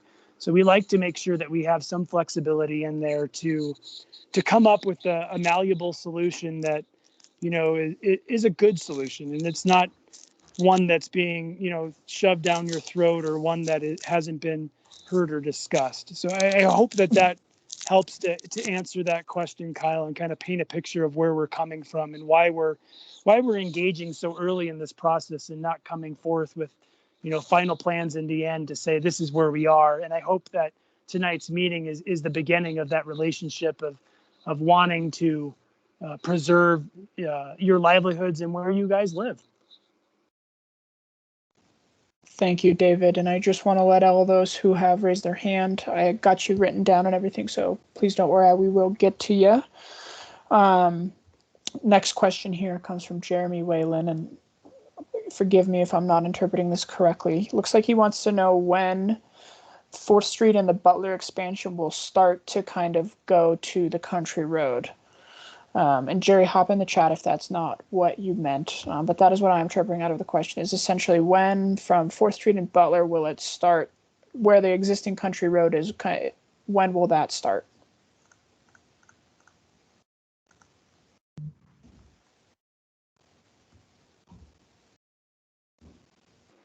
Connor, did you want to wait to verify that question to come up, or is that?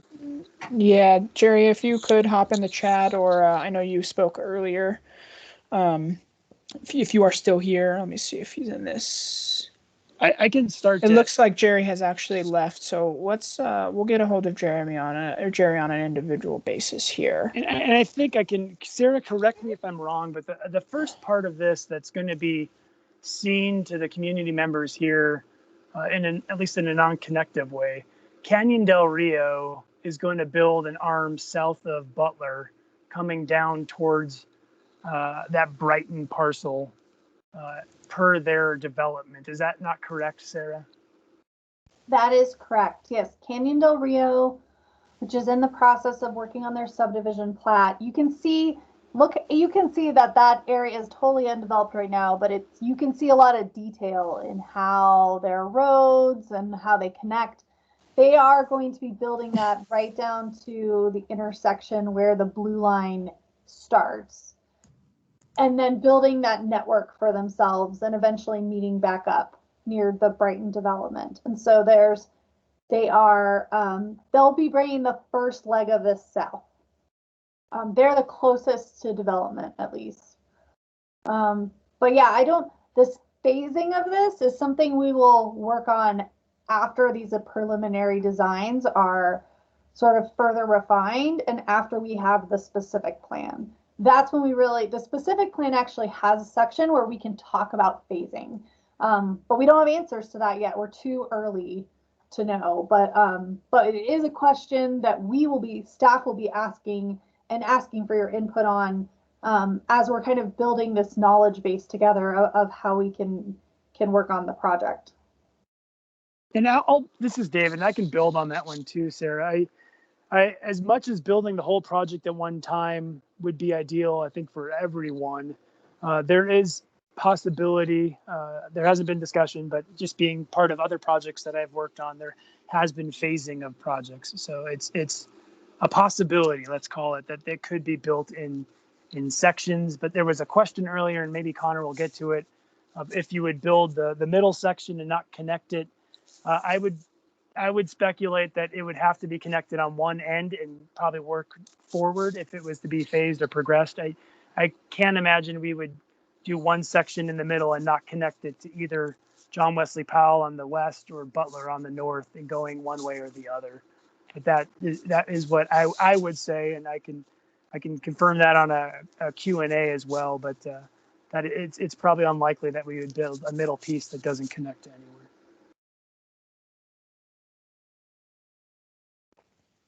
Beautiful. Jumping to our next question here. It comes from Joan Abbott. Do you know what will happen with the Harold Ranch Road access to Butler Avenue? That will be maintained. Harold Ranch Road will continue to connect to Butler Avenue. We do know that. It'll just be, over time, it will become a paved road that connects to a traffic circle at Butler. Yeah, I was going to say that there's plans to make that a roundabout there, but yes, it will maintain its connectivity to Butler for sure. Thank you. Next question comes from Darren. Wondering when we get to roadways, I'd like to know where the J.W. Powell 2-lane 4th Street turns into 4 lanes. So essentially, where is that transition taking place? Well, I mean, at build out, all of John Wesley Powell will be 4 lanes from 4th Street to I-17. So it may be a different answer over time. I know that kind of takes you off the map. But right now that road of the current section of John Wesley Powell was built to 2 lanes, but there's enough right of way to put 4 in. And the reason it was built to 2 is because we didn't need all 4, and it costs money over time to maintain pavement. So we built just the pavement we needed for now. And then we eventually will go back because, of course, that was built 15, 20 years ago, David. I'm not sure I can even remember. But we knew there'd be a long lag between when the 4 lanes was needed. So it could be that that's 4 lanes all the way by the airport and out to the interstate. And I will add to that, too, that it's a goal that if that does happen, that you build the outermost lanes first, and then you build in, so that you don't have additional take from what's constructed, if that makes sense for the group. So if it is an initial 2 lanes, perhaps like in what Sara was saying, funding cases in existing sections, that the goal would be to build the outside most lanes first and then build in, so that there is not an additional right-of-way take to build lanes out, if that makes sense. That's a good concept to introduce, David. Thanks. Thank you. Moving on here, Sean and Krista, I know you have your hands raised, but I'm going to go over kind of some of your written questions first, and then we'll give you a chance to speak here during our hand raised vocal questions here. 4 lanes through a residential area. Where in Flagstaff do they do that? Is their question. So Butler Avenue goes through several residential areas. Trying to think of what other ones would be most appropriate to compare it to. Fox Glen is 4 lanes all the way to the school and the park. Or I'm sorry, Butler Avenue is 4 lanes all the way to Fox Glen, and there is a portion of that that goes through a residential area closer to you. Country Club goes through some residential areas while it is still 4 lanes. It just depends. It is very much dependent on the functional class of the roadway. And so that's what determines it. And so, yes, many of those 4-lane roads, when they hit a more residential area, kind of peter out and become a 2-lane road, or they sort of stub out. But they can eventually be expanded and carried through. Just like we expect sort of one day that Butler will connect all the way to Country Club. Right now, those 2 roads dead end, but the regional plan's transportation map shows that eventually they'll be connected again when the state land piece that is furthest east is, eventually sold, which state lands will eventually sell it, just like they did the cemetery piece. They have no immediate plans, but that's part of what state land does. And that eventually becomes a piece of developable land as well. So those are the kinds of things when we're doing this long range planning, which is what I do, we're thinking way ahead of the game because we don't want to be behind the curveball when negotiating community benefits, and especially transportation community benefits. Thank you, Sara. Robin, I'm going to butcher your last name here, but Robin wants to know what the speed limit is for a minor arterial.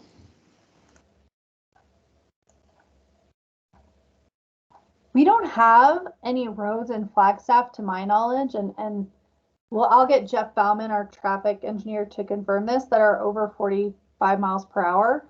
So they tend to be 35 to 40. In this particular area, we may be considering wildlife movement as part of how we set speed limits, because we know, and you know, that there's quite a bit of wildlife in the area, and we want to make sure we don't have collisions with them. And so I think that it will be a decision that's made way further down the design process, but it's not going to be a 55 mile per hour road. We just haven't done that in any area of town where we control the road. Arizona Department of Transportation roads are a different category altogether. Would you add anything to that, David? No, I was just going to say that yes, that is, my initial immediate answer was 40, but I don't want to slap a speed limit onto it, but I think you answered it really eloquently. And I think it's open for discussion and research with the transportation engineering section as well, because of that heavy, driveway use onto the arterial, as well as the heavy wildlife component in this area too. So it's not something that's just rubber stamped because this roadway has a certain cross section and this is therefore the speed. It's something that we can have some forethought into, and I will ask that and put that in the Q&A as well. And I will ask Jeff Bauman, our transportation engineer, his team members to speak to that one as well. So I'm making a note here of questions to put on the Q&A, because these are excellent questions. Thank you, everyone. Excellent. Continuing forward, Sean and Krista have another written question. How do you plan on acquiring the private property if the owners do not want to sell?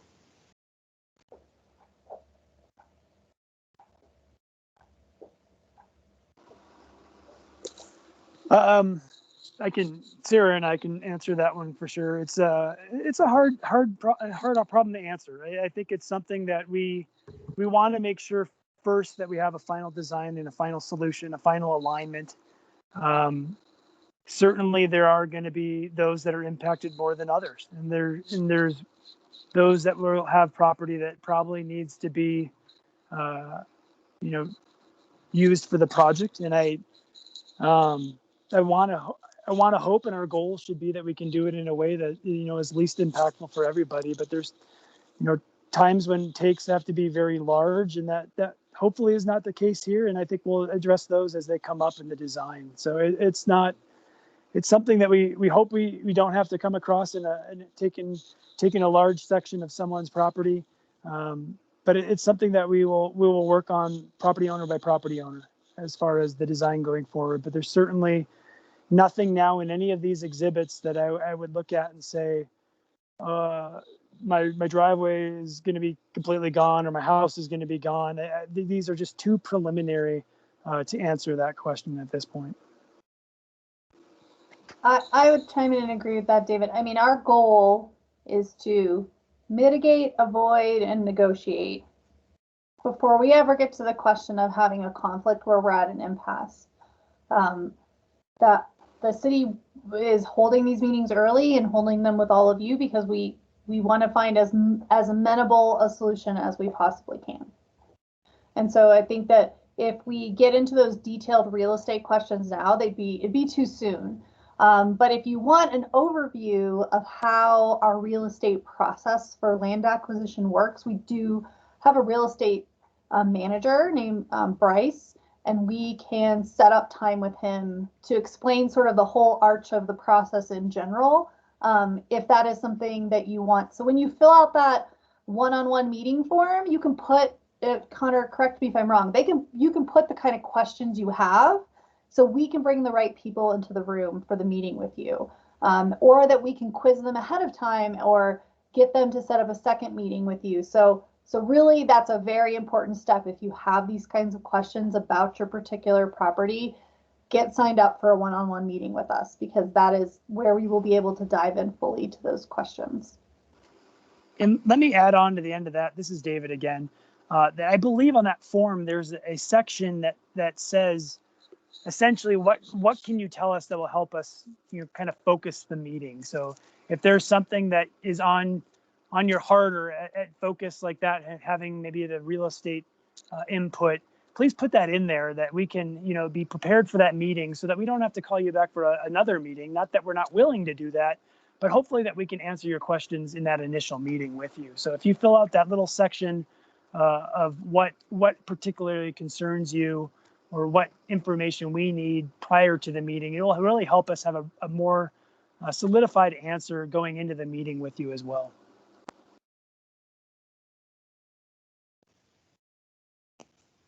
Perfect. Moving forward here, Kyle McCumber has asked, has there been any discussion of minimal road allowances through the rural portion, 4 acres and larger? Essentially a reduction from 4 lanes with sidewalks, green belts, islands, etc.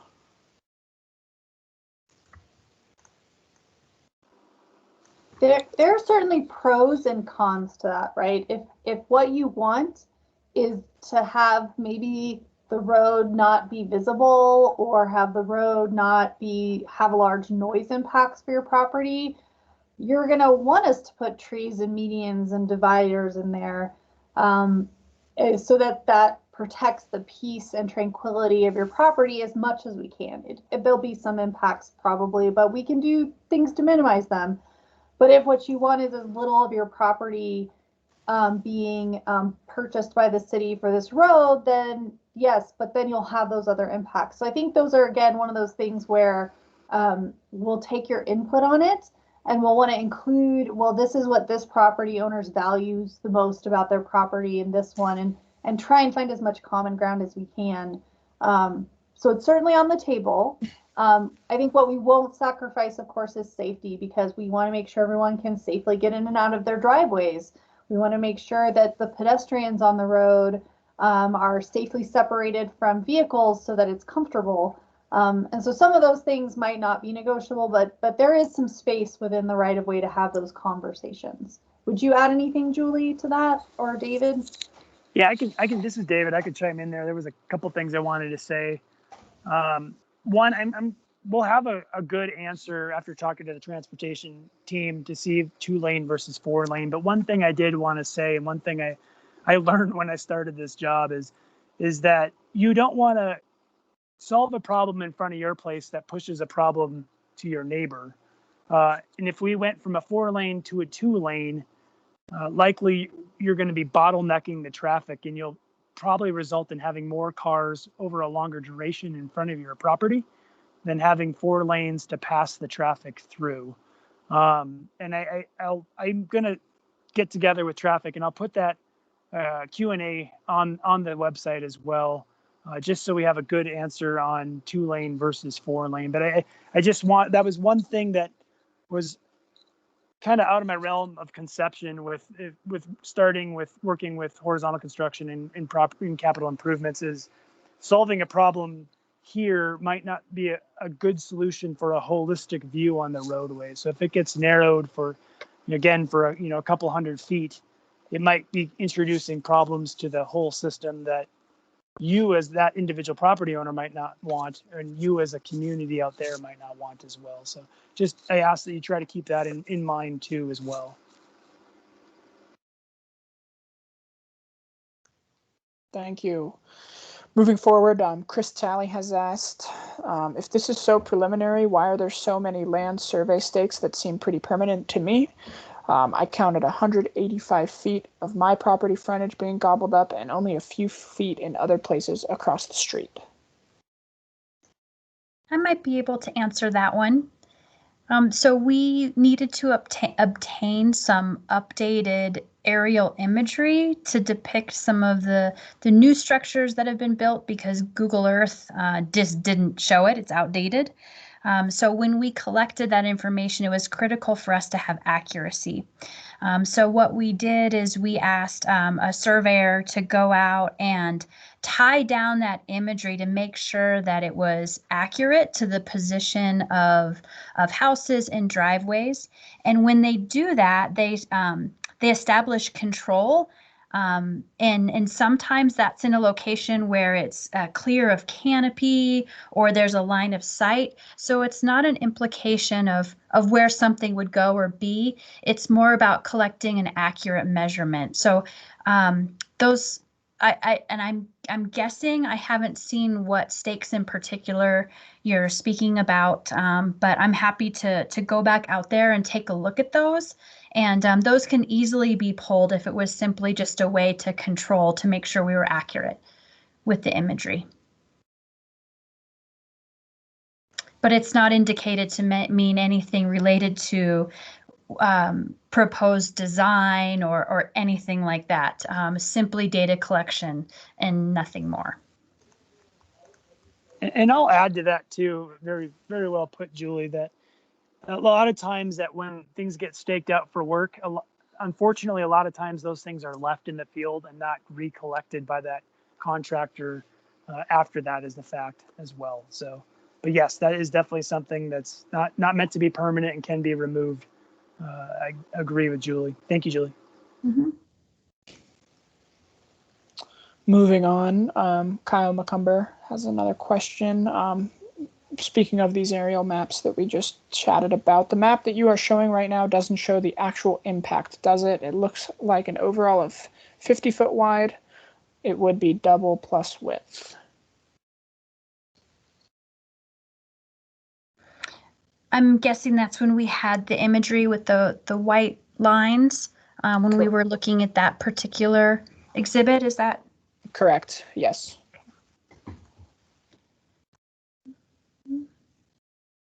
That's something I am happy to open up. If you just give me a moment. Yeah, Julie, there were a couple of questions on that one of scale and if that was accurately portraying right away. I remember that section of those coming up, but I do believe that those were in context of those 7 exhibits that you were showing, particularly the earlier ones. Okay.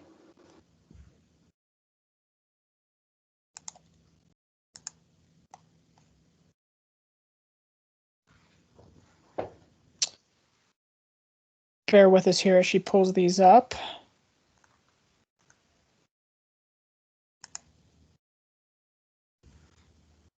Right. Can you see my screen? Yes, we can, Julie. Okay, so this is the existing condition one, and I have a feeling we need to go to the proposed condition one. Okay. So this line right here is roughly back of curb. So these are the 2 southbound lanes. This is where we'd have sidewalk, a 6 foot wide sidewalk. And then at this particular location, there's quite a bit of grade change. So this might be an opportunity for some sort of retaining wall to help to support that grade change. And like I said earlier, since we're such a high level design, driveway access and connectivity, hasn't been figured out yet. And that would be definitely a conversation for you in particular to discuss at that location. But those are the different lines. This line right here, this black dashed line, that's roughly grading limit. As far as dimensions, between about this point here and about that point right there, that is about 109 feet wide, approximately.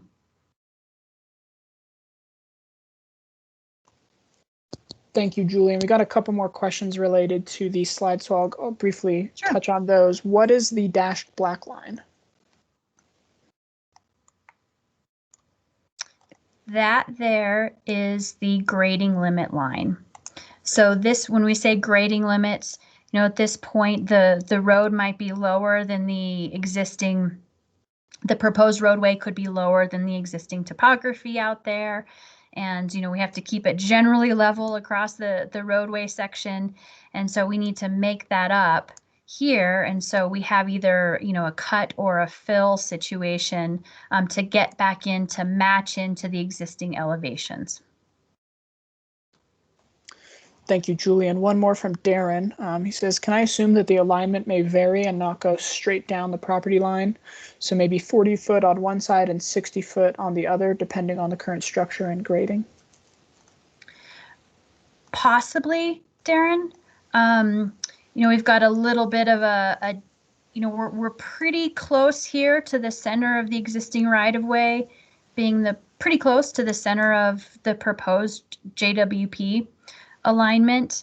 But as we get, it's not perfectly aligned the entire way. But I don't think it's off as much as 40 feet, but we'd be happy to sit down and look at this more closely with you, specifically right here at this corner. And also discuss driveway access and ideas. And to listen. And speaking of Darren here, he's got one more here that kind of relates to one of these slides while we have it up. Sure. Can you put the Harold Ranch Road and 4th Street intersection slide back up so he can take a screenshot? And he would like to also add the comment that he was told about 6 years ago it would look just like the J.W. Powell Current Road section. So Darren, she's going to pull up a spot for you to screenshot right now.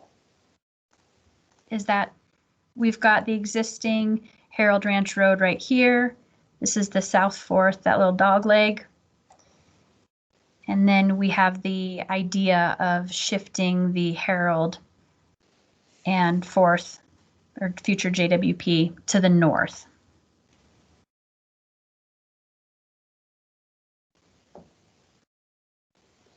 Perfect, Darren. If you did not get your screenshot, just drop a comment in the chat and we'll make sure to get you this here following the meeting. Going back up, sorry, we got a little out of order there. Ed Shaw would like to know, would we build the road before the bridges at either end are done? So will we build the road before the bridges are done, essentially at either end? This is David, and I think that goes back to what I was saying earlier, that I'd have a hard time, and I can't speak as the sole entity from the city, but I'd have a hard time believing that we would build a road in between the bridges without the bridges, or at least access from one direction. But I can put that one up on the Q&A as well, just to confirm that answer on that question.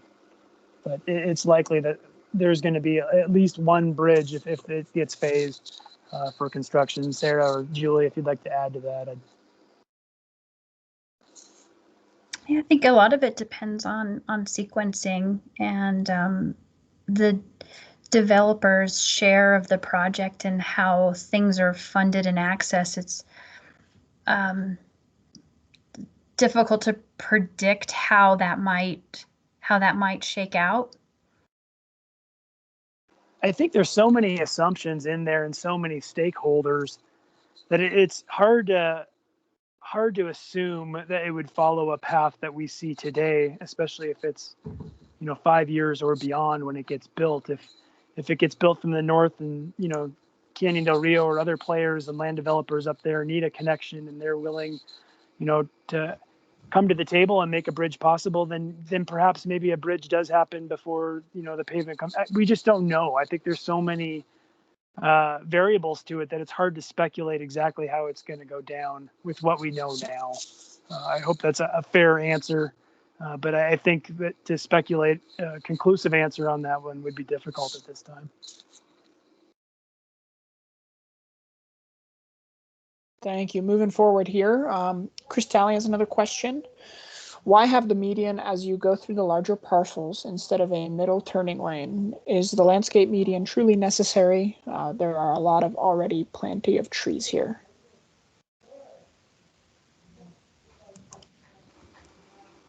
Julie, do you mind taking that one? Sure. So it's good to have, from safety perspective, a little bit of separation from the lane geometry. And what Sara had talked about earlier, where we have arterials, that is generally the standard section is to have that so that the road doesn't constantly bump in and out. So you have a general straight flow of traffic. So for example, if you were to reduce the median, there ends up being a jog in traffic. It's not something we've looked at. It's certainly something to have a conversation about. And I would add to that too, that again, going back to what Sara said, safety is a large facet here, especially if there's wildlife in the area. There is wildlife in the area. And then also that median area in some places is used to compensate for the elevation change between northbound and southbound as well. So there are a couple facets going into why that cross section is maintained. But I love what Julie said, and I think that is the foci of the answer of that question. Moving forward here, Ed and Sara, is there a chance that Monroe Street could get paved?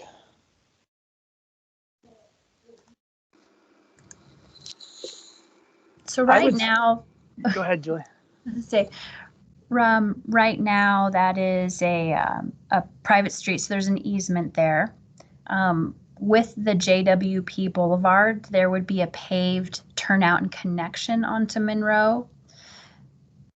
But we have not discussed improvements to Monroe beyond that paved turnout at this time. Yep, I think to build on that one too, that the scope of Monroe's future is outside of the current scope of John Wesley Powell. So I loved Julie's answer, and I agree that there will be an acceptance intersection for Monroe to John Wesley Powell. But as far as continuing that paved cross section out from that intersection, not with the current design or with the current scope. Thank you. Darren had a question. Is there wiggle room for the steer section? Sidewalk, parkway, 2 lanes, median, 2 lanes, parkway, 10-foot path is a lot. Seems like some can be eliminated.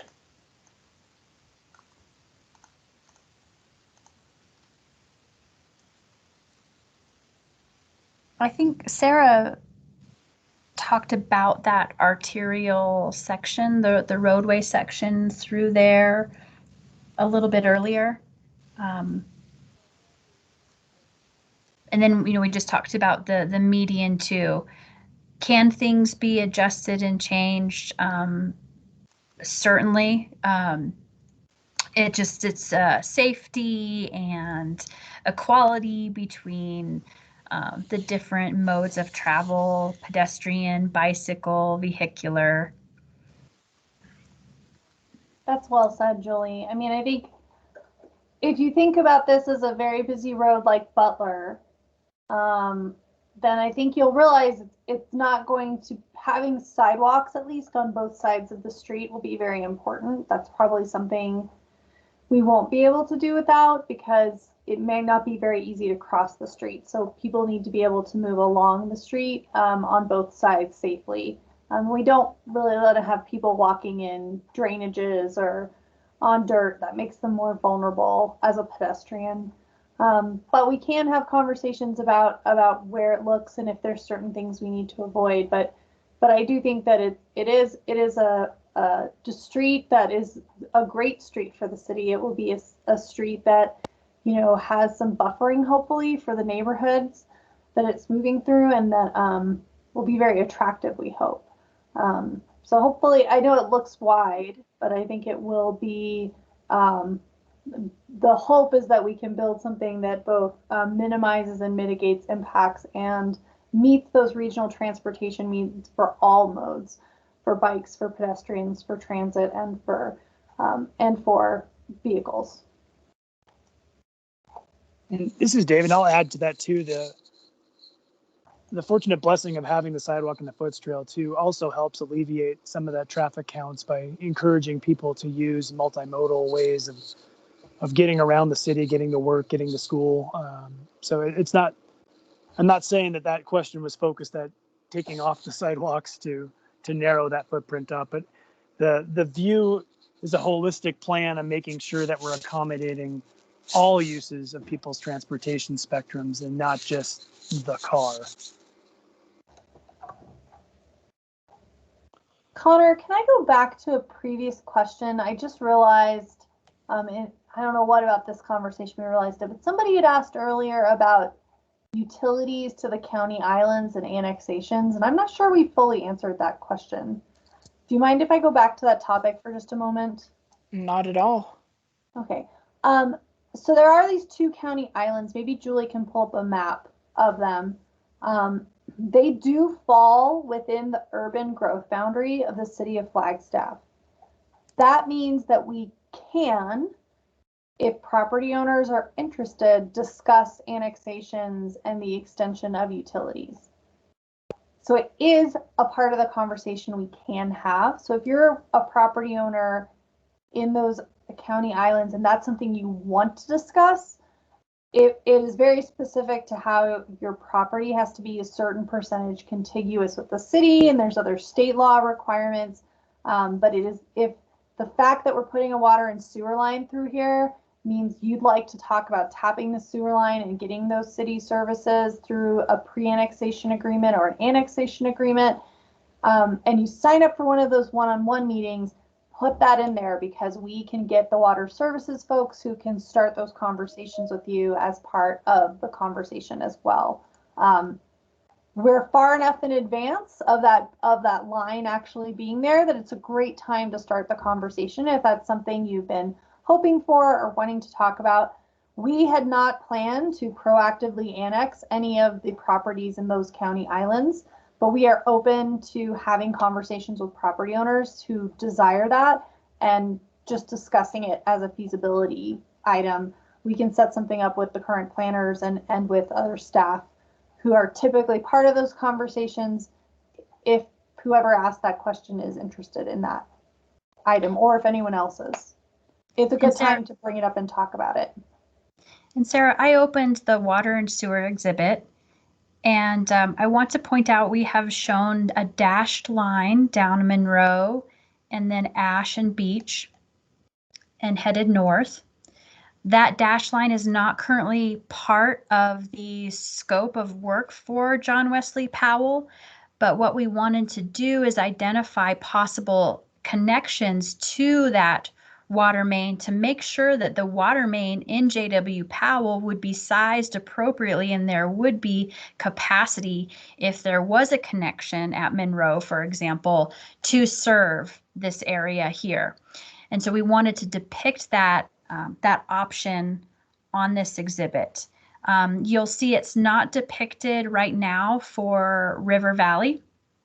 There's actually a sewer interceptor main that runs along River Valley in the Rio, as many of you probably know.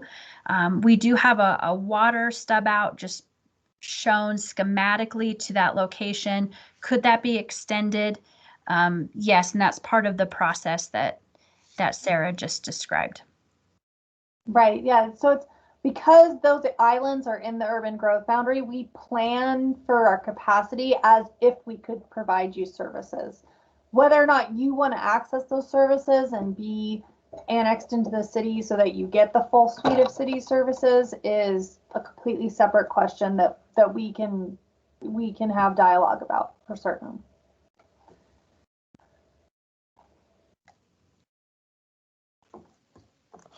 Thank you for clearing that up, Sara, and I hope that helped answer some folks' questions a little bit more. Moving forward here, Mark Coletti. He actually had two questions in order. Ultimate plan, if he recalls, is for J.W. Powell to connect to I-17, so this will be a major artery to East Flagstaff. Is that correct?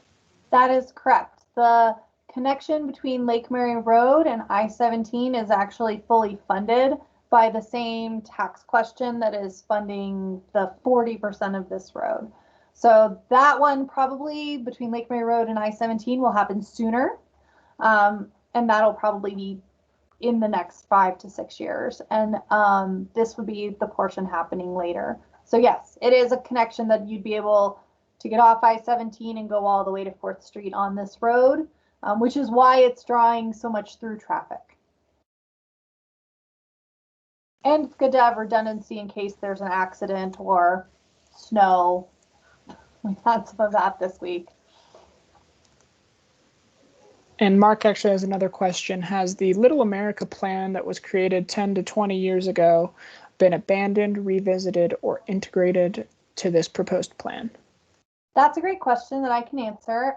Little America did a major plan amendment in 2013 and they did a water and sewer impact analysis for a large resort expansion and neighborhood and commercial area that they were thinking of building on their property. They have let all their impact analyses lapse, and because we adopted a new regional plan since then, their development case was moot, and so they never got any of the property rights associated with that plan vested in their property. So if they come back with a new development plan, they have to start over. They can't start from that point where they left off in 2013. That doesn't mean they couldn't come back with something fairly similar.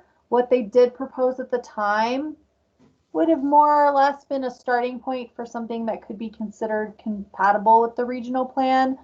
But we have not had any recent proposals or submittals from them. So, and the market is changing for things like golf and some of the other things that they considered very central to their business plan in 2013. And so it's unclear if a proposal came forward from them, if it would be similar or different. I think there's a good chance it could be pretty different, just based on the market conditions for resorts across the Western U.S. But we won't know until that we have a conversation with that property owner, and we will be reaching out to them to have a conversation just like we're having with all of you. Thank you, Sarah. Robin wants to know, can a driveway empty into a minor arterial? Not usually. That's not typical practice to do. However, there are situations where we have unique conditions that exceptions need to be made, and planning for that it needs to be incorporated. Right, there are several driveways in the south side of town where Butler, which is a minor arterial, cuts through that have driveways on Butler. When we're going through an existing area with a new minor arterial, that's something we figure out how to accommodate. If there are opportunities for combining driveways or helping make that access easier for you, that's another part of the conversation we'll want to have. And we're early enough in the design that we can take all that into account. Would you add anything about driveways, David? I know you've got some experience on incorporating them in projects. I think that also segues into the next question I believe that Kyle had about driveways into a 4-lane road.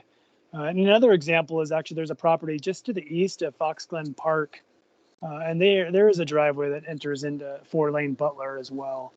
But yes, it's not ideal, and it's not. I would say it's not typical. Usually, I would imagine that development, Sarah, correct me if I'm wrong, builds out, so the road usually gets extended to new conditions rather than crossing existing conditions. So, as Sarah said, it's something that we want to work with the property owners to make sure that we're making it as safe as possible for your children, your families, for community members, as well as access that makes sense. So making sure that line of sight is there, that's a big one. Making sure we're not putting a driveway, coming off of a hill or a place where you can see and traffic can see you. And then taking sometimes multiple driveways and queuing them all together to have one access point can tend to focus that as well too. And there's discussions on different aspects on how that will be approached too. And just like Sarah said, I mean, we're really early in this design, and we want to make sure that it's as sound as possible. And if it's, that it's a hard discussion to have, but I mean, if it's, adjusting a driveway to save a house, that might be something that, is worth it for sure. So it's not, again, it's a multiple variable thing that we need to address as we go forward in design, and make sure that the safety component is there, as well as making sure that it's, functional and usable for that property owner and safe.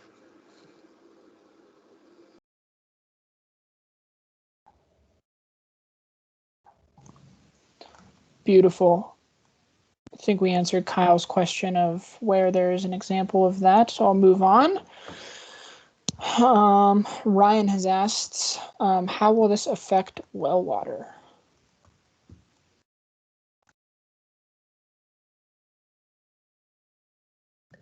So the water line that's cutting through the source of that water is a well field that's outside of the Forestdale area.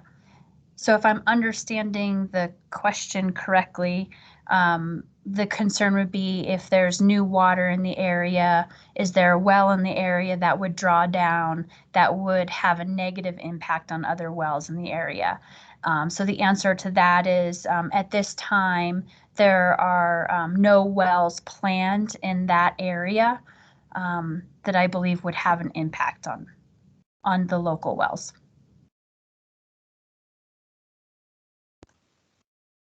Thank you, Julie. Mariah has asked, how many cars per day does your modeling indicate would use the road from J.W. Powell to Butler?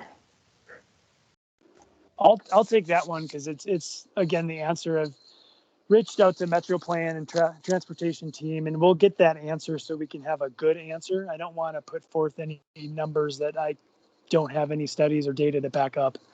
So I will put an answer to that question in our Q&A section, going forth with model and traffic and counts and kind of what is anticipated or forecasted currently.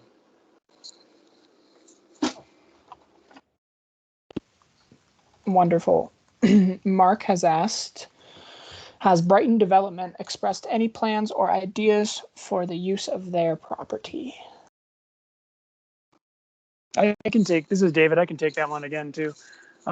So the way that we've staged these public involvement meetings is our very first meeting was collectively with the group here that is generally private parcels that are 10 acres or less. So the next series of meetings will be individual meetings with these larger property owners, which the property owner of Brighton we have not met yet with. So we do not know if they have a plan or if they know of a plan yet. As we build and have these meetings and build out the project, we might have a better idea. But as of today, we have not heard from Brighton as to what their intentions are with their property. Thank you. Next, we have a question from Ed. Will there be streetlights required? And yes, the project would include City of Flagstaff streetlights, and the city has gone through a multi-year process recently with the implementation of LED lights. They had a couple test sections in Cheshire and along Butler to try to get the amber LED just right. And it's been only, I guess, a couple months now since that new code for City of Flagstaff streetlights was adopted. But it's a lower level light LED amber.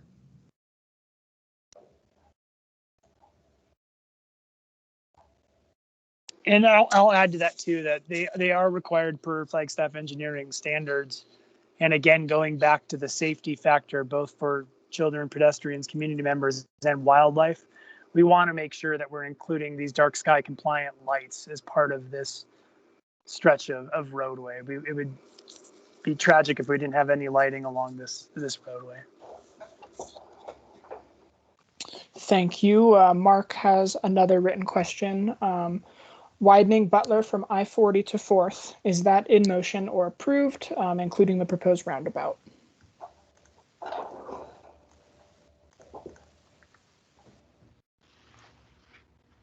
Hi, all. This is Brett Pederson. I'm the capital improvements engineer. I think I can shed some light on that.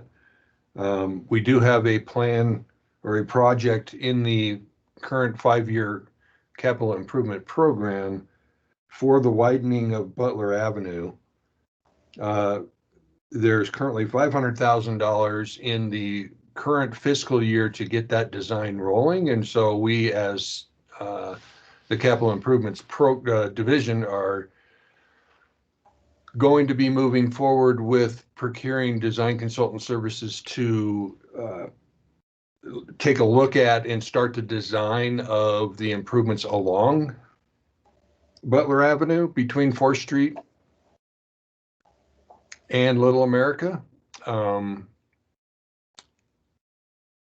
The remainder of the funding is currently programmed over the remaining 4 years of the 5-year program, and the current budget for that Butler widening project is a little over $7.8 million. Over.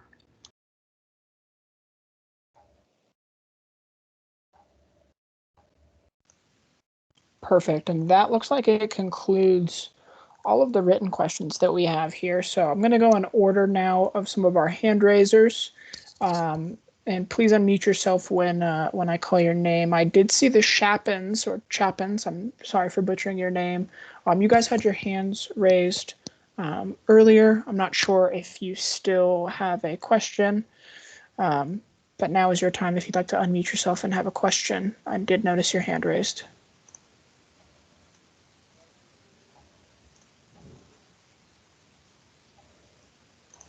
Hi there, my name is Catherine. Thanks for putting this presentation together.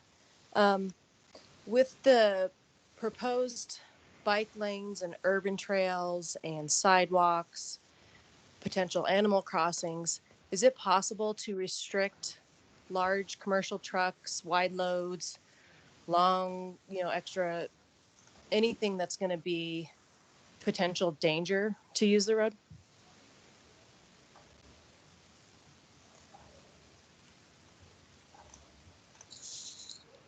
This is David, and I don't know have the solid answer to that. There's certainly areas in town where traffic like that has been restricted, and I don't know what the criteria is that transportation engineering does use for that.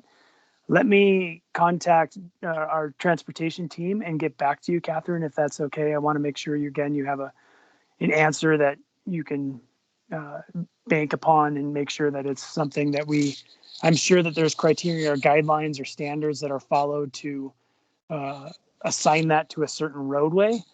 I don't know what that criterion is, if that's a fair answer for you, Catherine. Yeah, thank you. Absolutely. Perfect. Moving along, we have Catherine.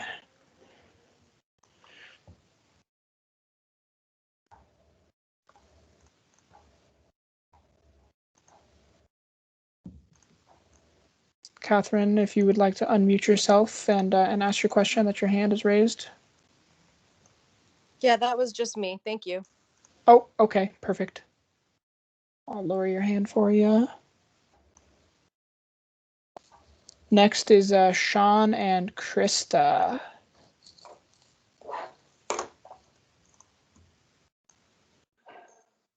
You guys got me? Yep, we got you. All right, first off, I want to preface by saying I am in favor of a road going through here. I live on South 4th Street, and this will directly impact me, but I'm in favor of a 2-lane road versus the 4-lane proposed. I am curious on, I know you guys tried to explain it, on where the 4-lane came from and the reasonings behind it, and where in Flagstaff we have residential areas with 4 lanes going through there, but the lady that tried to explain the country club and all this stuff is completely incorrect. I am wondering, with everybody's background in wildlife and animals and all this stuff, where does my child come into play of losing property and living in an urban area to the point of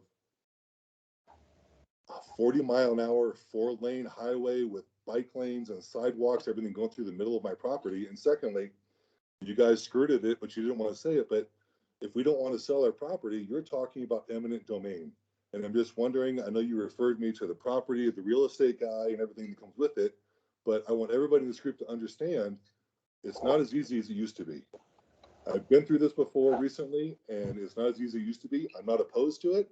I'm not opposed to the road. I'm just want to redesign. I want it smaller. I want to know why Pine Canyon can come out of one entrance, one exit in a gated community onto a 2-lane road, and we have to empty our residential homes with our individual driveways onto a 4-lane, 40-mile-an-hour artery that doesn't exist in Flagstaff. So thank you for my time. Like I said, I'm in favor of this road, a smaller road, scaled down, but not what it is. Thank you.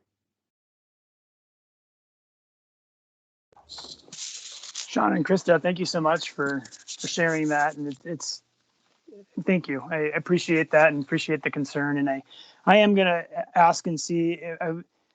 I joined this project probably about 2 years ago. So I'm going to see if I can dig deeper into previous me to see if there was discussions between 2 lanes and 4 lanes. I don't have an answer, but I have a feeling I can ask those that might have an answer, Sean. So we do have a conclusive answer on that one.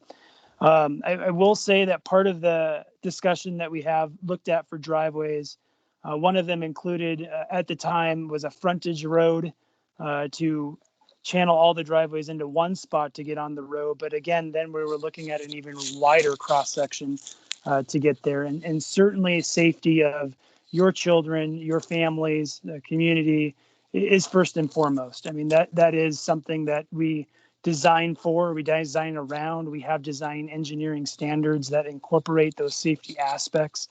It's those parkways and those sidewalk areas are a buffer to increase that space between the roadway and your house. And I think that there's again, with the eminent domain talk and that is true. That is one way that the city does acquire property. But I do feel honestly, and not skirting the issue here, is that it's too early to have the discussion on if you will lose your house or if you will lose a good chunk of your property. And I want to just make that clear that that's not something that we are planning for right at this moment. It might be something that and the end result does result in that when the final width is set, that could be the way. But we do everything we can as a team here at the city to try to avoid those circumstances. And that's, again, what Sara had said, to engage early on in the conversation so that we can have those contacts and have that discussion early on so that it doesn't come down to this is our road, this is the property we need, we'll take it, here's your check. It becomes more of a dialogue and how we make this function and how we look at this in a way that it benefits your area, in a way that connects you to this artery that's going through, as well as serves the community.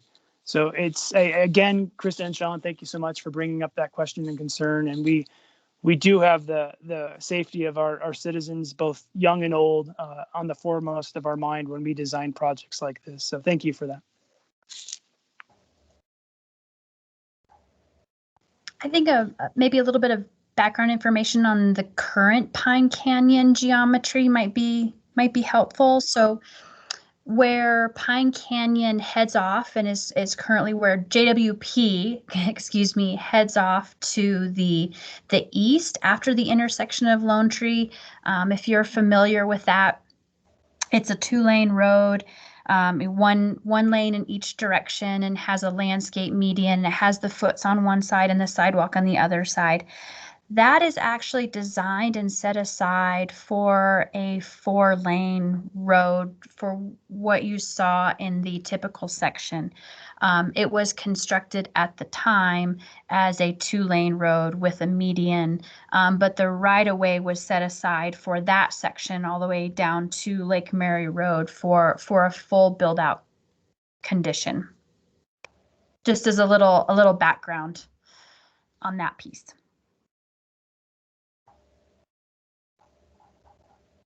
Perfect. We have Marcus up next. Marcus. Hello.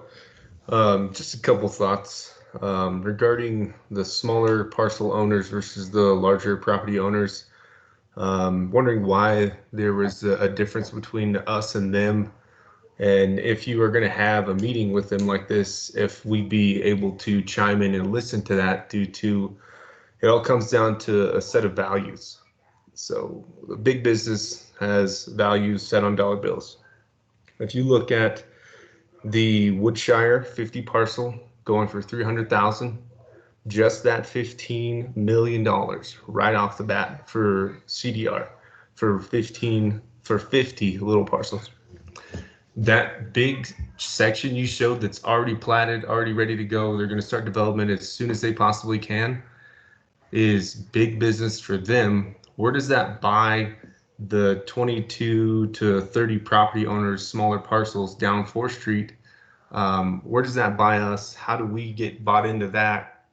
And they're gaining millions of dollars. We're losing property. And it just doesn't make sense to me on how this is for the greater good of Flagstaff to, like Sean said, put a 4-lane highway through a community, stemming off of I-17, and infrastructure for EMS and police, city water. The city already has hard time filling fire positions. You're running 3-man trucks. They run multiple calls, so many calls that they're already understaffed and underpaid. Same for the police department. And then as far as water, we live in a high desert. Where are we going to retrieve all of this water from? And if we keep digging wells and depleting, it will lower the aquifer. And we keep talking about all of these wildlife. I mean, I've had elk in my backyard for the past 3 days. If we start this in the near future, we're not going to have any animals back in this country for a long time because you're going to disturb their natural wintering and their grazing periods. So it's just it's a big, huge thing that I'm still like trying to wrap my head around. How the 2,200 acres that are going to be developed, where are we going to park, where are we going to put snow, how are we going to get onto the 4-lane highway. I've heard a lot of people ask about realignment, downsizing, and there's the layout, it's going to go where it's going to go. So it's just, I feel like the big business is running Flagstaff, and the little guys over here on South 4th Street and Harold Ranch are going to get the brunt end of the stick on this, is kind of what I've been taking from this. So if we have an opportunity to chime in with the other larger property owners that are going to make a very substantial amount of money if this goes through, when it does go through, to build out, and then where does that leave us with a giant highway going through our front yards, and some of us might lose our houses or our property. How do you guys propose to have buy-in for us as the smaller parcel owners to support that plan, to have people making millions and we possibly can get eminent domain? Or my parcel there is most likely going to be surrounded by 2 big giant roads. I bought this property due to the fact that it's in town but out of town, and my kids were going to be able to grow up in the country, but we can take them to school and all that. But as it sits right here on these blueprints and these phases, it looks like we should probably start looking in the next 5 to 10 years to sell my house and land to the city of Flagstaff, or go to court and possibly lose it all. Like that's kind of where I'm sitting, and I haven't heard anything thus far in this preliminary meeting that is swaying me that this is a good stroke for the greater good of the community of Flagstaff. I'm just kind of baffled and kind of set back, to be honest, about the greater good of Flagstaff for a 4-lane highway when we already have infrastructure that is poor and lacking, that need to be fixed. Milton, I don't even touch that when school's in. How's this going to affect with NAU? They have 125 acres at the end of 4th Street. What is that going to do to the uptick for traffic, housing, schools? How is all that platted and going to be like divulged into the big picture of the plan? Like, you're hearing just a small side of our plan, but we haven't heard the big picture from the larger companies in Flagstaff that are holding the bigger substantial parcels. Marcus, So thank you. I go ahead, Sarah. I just had a little part to the beginning part of that, Sarah, if I can go, and then I'll give it to you if that's okay. Yeah, I was Marcus, going to ask Marcus to you touched on a lot of things during your comments, and so and I can hear how emotional and personal this is for you, which is so important. I hope that you recognize that when you ask like how you guys as a group stack up against the bigger developers, our strategy is to be here and talk to you first. That's why we don't know what's happening with Little America, or what's happening with Miramonte, or what's happening with other players, is because you're the first group we're talking to about this project in the public. And we have had other people who are asking us to go meet with them, and can we have a meeting about JW Powell? Can we want to meet with you first. We reserved this space of having the first word and having the first conversation with staff for you, because we know you're going to have impacts in your neighborhood, and then that matters to you, and that's why it matters to us too. So the way staff approaches this, I hope, will give your voice some strength and, help correct the imbalance that I think you are worried in your comments will exist. I kind of was taking some notes on some of the details of what you said, but I wonder if before we dive into any details, out of the things you touched on, can you give us a question or two that you really want to make sure we answer in our responses? And I think, Sara, I'll chime in there too. One of the questions that did stand out to me there is, will we have an opportunity to interact with these larger property owners? And Sara's put it really eloquently that we staged it in a way that we got the input from this section of the alignment first before we talked to the larger property owners. But we also wanted an environment for the larger property owners to share individually, if they wanted to, about plans for their parcel before it gets opened up to a larger discussion. But yes, to the question that you will have an opportunity to attend meetings with these larger parcel owners, should they choose to attend these meetings. That interaction and meeting will occur, and there will be many more public meetings in the future. But we wanted to start, like Sara said, with the smaller property owners first. And there was no malice in there to try to separate or put a value or a weight to the opinion or plans of anybody along this alignment. But we definitely see the integration of having the smaller property owners with the larger property owners in a meeting and having those discussions as well. So sorry, Sara, to tack on to the end of that one. No, that's good. So Marcus, given that you touched on a lot of things, what is most important to you that we answer on this call? Maybe some of the others will be able to get on the website as well, but what is it you'd like us to answer the most? I'd say the biggest question would be, how does this road benefit the greater good of Flagstaff? And I want an honest opinion rather than we get this, and this, and this, and that. But what truly does this big highway benefit the greater good of Flagstaff by opening up 2,200 acres of developmental land that we already have infrastructure that's existing that needs re-engineering, redesigning, road infrastructure? So how does this road supersede already lacking infrastructure for the greater good of Flagstaff? So Marcus, some of the roads you mentioned are not city roads, so we don't maintain them. Milton and some of those others are outside of our jurisdictional control. The city of Flagstaff has worked very hard over the last few years, and we have a special tax even to make sure we're getting caught up on our backlog of maintenance. That's something that we recognized several years ago, and we're working to improve. For roads like this, I can tell you what council has told me. I can tell you what the regional plan has said the greater good is, which is that there is a need for housing in Flagstaff. Across the United States, one of the causes of the lack of affordable housing over the last few years is that we are underproducing housing. It is estimated that Arizona by itself, including Flagstaff, is about 587,000 units short of demand. Whenever you have that, increases the cost of living for everyone. So we are being asked to produce housing for the community because the demand is there. There have been some very emotional conversations at council about people who can't afford to live in their home, whose kids can't afford to live in Flagstaff. David and I have kids, and we don't know if our children will be able to afford to live in Flagstaff. Though we're, happy to be public servants, we're not making the big bucks to be able to buy our kids a second house in Flagstaff, and maybe there are families that can do that.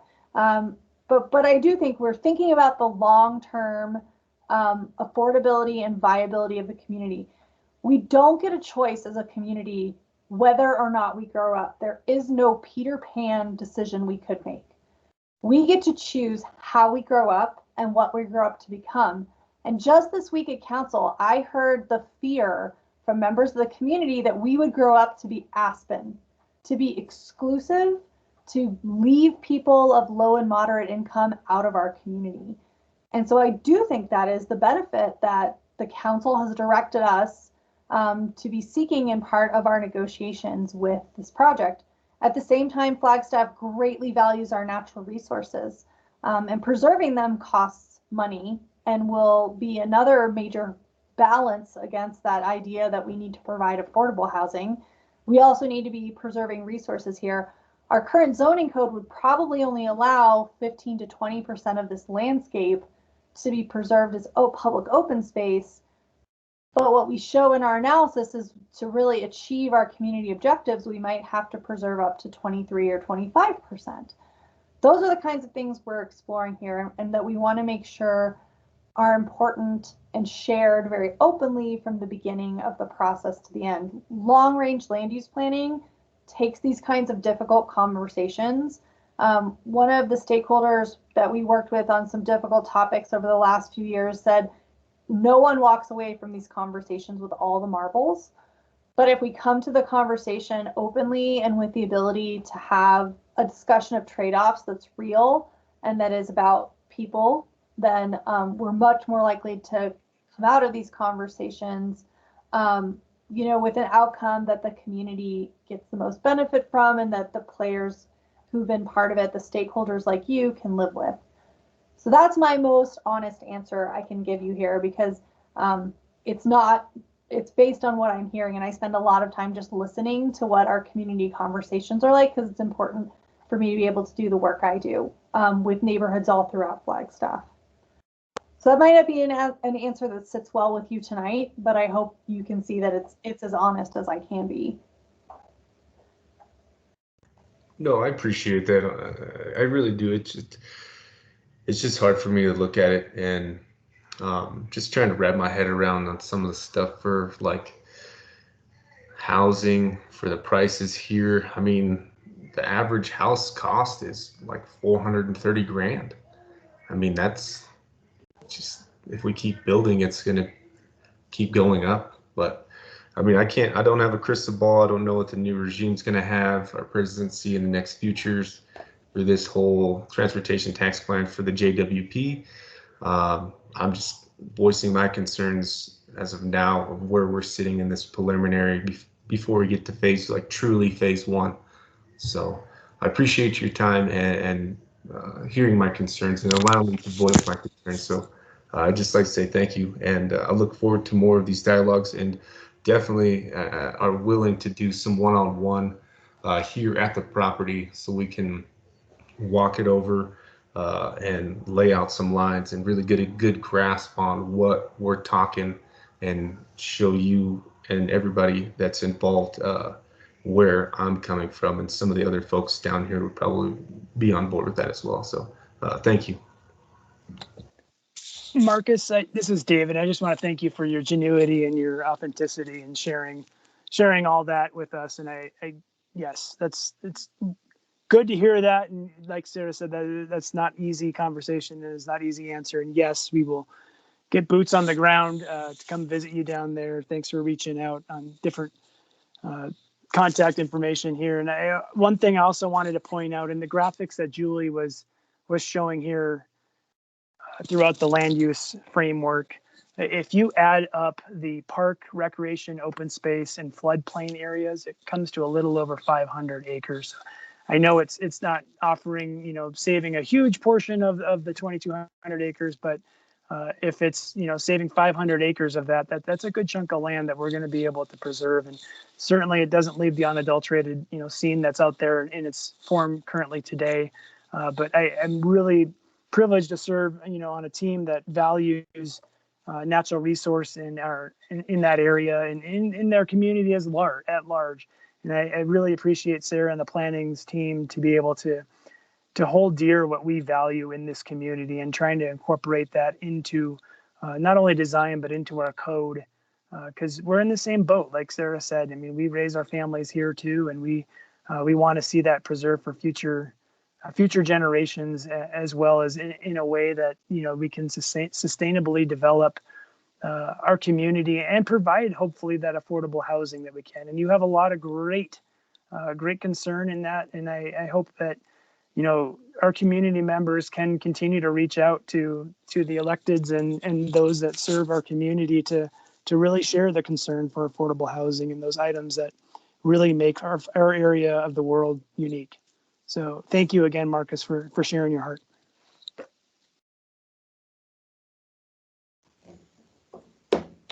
With that, we had one more individual with their hand raised. Betsy, did you want to go ahead and unmute yourself here and share your comments?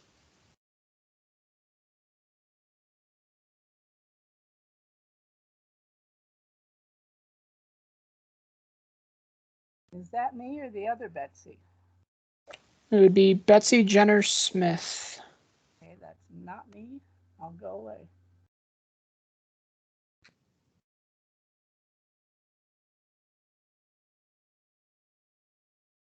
Betsy Jenner Smith, did you have any comments, questions you'd like to share? I did notice your hand was raised.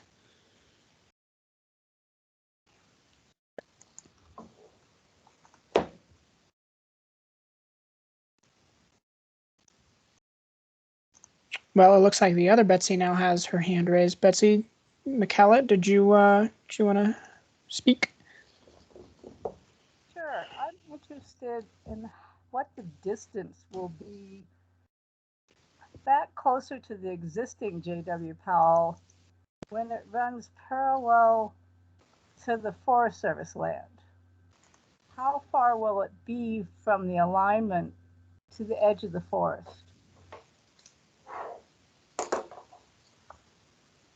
Betsy, I can take that. This is David. It's the distance from the alignment from John Wesley Powell to the border of the U.S. Forest Service is approximately a quarter mile. Okay, thank you. Yep. And it looks like Betsy Jenner Smith just raised her hand again. Do you want to go ahead and unmute yourself there, Betsy? And Okay, can you hear me? yes, we can. Okay, just a quick question. Hopefully I haven't answered it. I have property on Beach. You said there's a possibility we could get annexed and maybe water and sewer a possibility. Does that have to be 100% community vote, or how does that work from the county island there? Does that have to be unanimous with the neighborhood? Am I making sense? Yes, yes. I think I understand the question, Betsy. So I'm not an expert in annexations. I do know it does not have to be 100% of the neighborhood. It can be each property owner can have a conversation of if it's possible for them to do it as individual property owners or not. If the whole neighborhood does it though, and there's agreement that everyone wants to, the costs can be less. And so that's a way to look at it. But there are some rules at the state level. Like I said, that it's easier to have that conversation. Maybe even if you know all the other people that live in your neighborhood, or there's multiple property owners that want to come in and talk about it, we can do it as a group. But it'll depend how much of your parcel is adjacent to the city. Like there's a certain percentage of your property line that has to be contiguous with the city boundary. We can't like jump and like leapfrog. So the county island to the west, it's more likely those individual property owners could opt in and try and be annexed into the city. If you were like on the interior of Monroe, right? Isn't that the area, Julie? Then that might be, you wouldn't be able to do it unless you were somehow able to get enough property owners who are contiguous to help you out. That's general, and like I said, I'm by no means an expert in annexation, but we do have some planners at the city who are really familiar with it, and so I can get more specific answers and maybe get them on the FAQs or at least set up some time to talk about it. So if you've got a Facebook group and you want to see who's interested, we can set up a follow-up conversation about that. Just the people who are great at that aren't here right now, so I can only provide some vague information.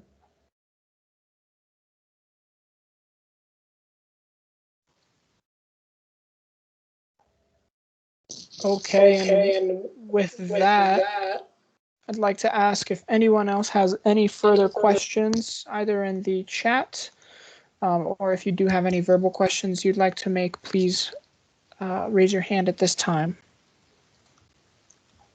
Looks like Catherine, you have one more question here. Go ahead. I do, thanks.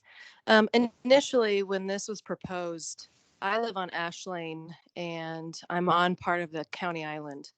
This was not on my ballot, so I didn't get to vote on whether or not it would agree or not agree. In the future, if there's anything else that is going to be on ballots, is there a way that us on the county island, and this may be a question for somebody that you may know, but that we can vote on this in the future because it directly affects us? So I do know the answer to that, Catherine, because it's a question that comes up with the regional plan all the time. By state law, if it's a tax that's only applying to city residents, county voters can't vote on it unless they have been annexed into the city. So that's just not permissible under the state voting laws. It's not really something we could be flexible on. Though we are including all the county residents in this public engagement. And when we do public engagement that's not limited in scope like voting, we can always include a broader group, and we're happy to do that. So probably it's not the answer you wanted, but it's the truth. If I got a P.O. box in city limits, would that help? If you were annexed into city limits, it would help. Okay. Yeah. That's what you would have to probably do won't to happen. become a voter in the city of Flagstaff, is to become have your property annexed. Mm-hmm. Okay, thank you. All right, at this time, does anyone else have any further questions? Speak now. Connor, while we're waiting to hear back. Oh, go ahead, sir. Oh, I was going to say, I saw in the chat that folks were saying that they wanted to get together and have another group meeting. We're offering these one-on-one meetings in the short term because we just knew there would be so many property specific questions that you'd want to have time to talk with us about it. That might not be easy to do in a group this side. We're already 90 minutes over our meeting time, and I know people are probably getting a little tired. But if what you want is a follow-up group meeting, we can do that. We can set up a meeting. Right now is probably not a great time to walk your property lines. I bet it's under a little bit of snow. But there's definitely, as the weather warms up and the snow clears out in the spring and fall and summer, we can have outdoor meetings with you. We can have another virtual meeting in the meantime. So we'd love that feedback from you. If you know how you would like to be engaged in this process next, emailing David and giving us that information would be excellent feedback after this meeting. We'd also just love to know what you thought of the meeting, and if it met your needs, or if you just have more questions than we could possibly answer in 3 hours.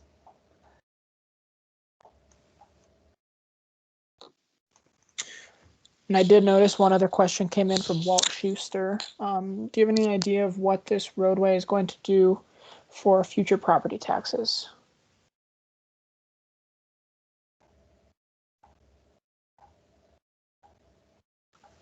Does Brett know the answer to that? What was the rate that the roadway? I guess we basically already paying the tax to build this road. Isn't that right, Brett? Yeah, I think the question specifically is about how does this affect the future property taxes for these individual properties? And I do not have the answer to that, but I'm more than happy to take a look into that and provide that as a written response to the Q&A section. Over. Yeah, I'd add to that.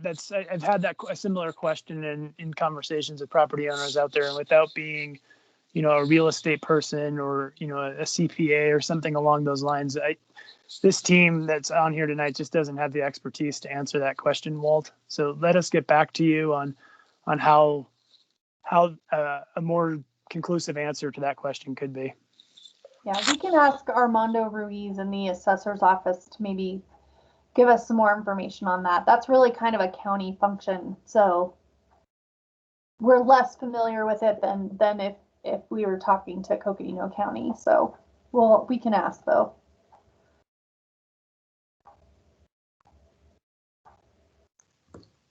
All right.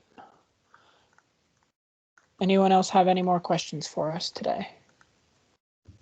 As we're waiting Yeah, for the last questions to trickle in, I was just, oh, go ahead. yeah, this is Darren. I got a question. I couldn't figure out how to raise my hand. Somewhere in the very beginning, they showed the slide that had like the optimal road alignment, and then it had several other options that you guys kind of looked at. But they said they didn't work for whatever reasons, whether it was, the Rio or, wildlife or whatever it was. But did they look at it to where instead of having one major road, it was kind of split up to where there was a 2-lane road here in front of on 4th Street with another, another collector road somewhere else, to where it kind of divided that up into 2 different roads instead of one major road?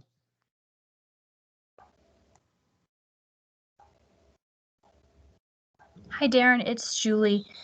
Hey, That Julie. is that is not something that we looked at. We looked at the collectors and how the collectors might be aligned to feed into the arterial, but we didn't look at a split or an alternate arterial to the yellow line, if you will. And I can open that slide again if you'd like to see it.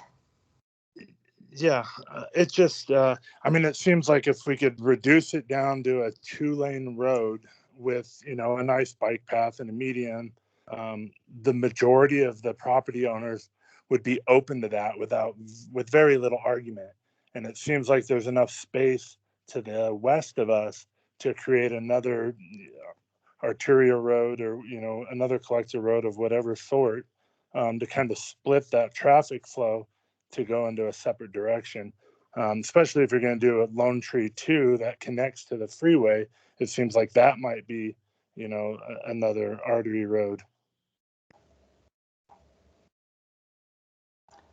To answer that question, I think we would have to go to the Metro Plan, to David Wessel, and to Jeff Bauman, and ask them how easy or hard that would be to model.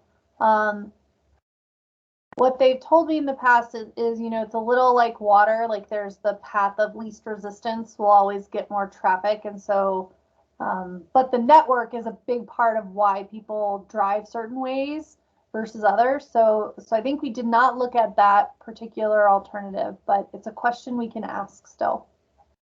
I just think it might be a good solution, and it might not be. They got professionals to do that, but we can explore it. That's all we can say. Okay, thank you.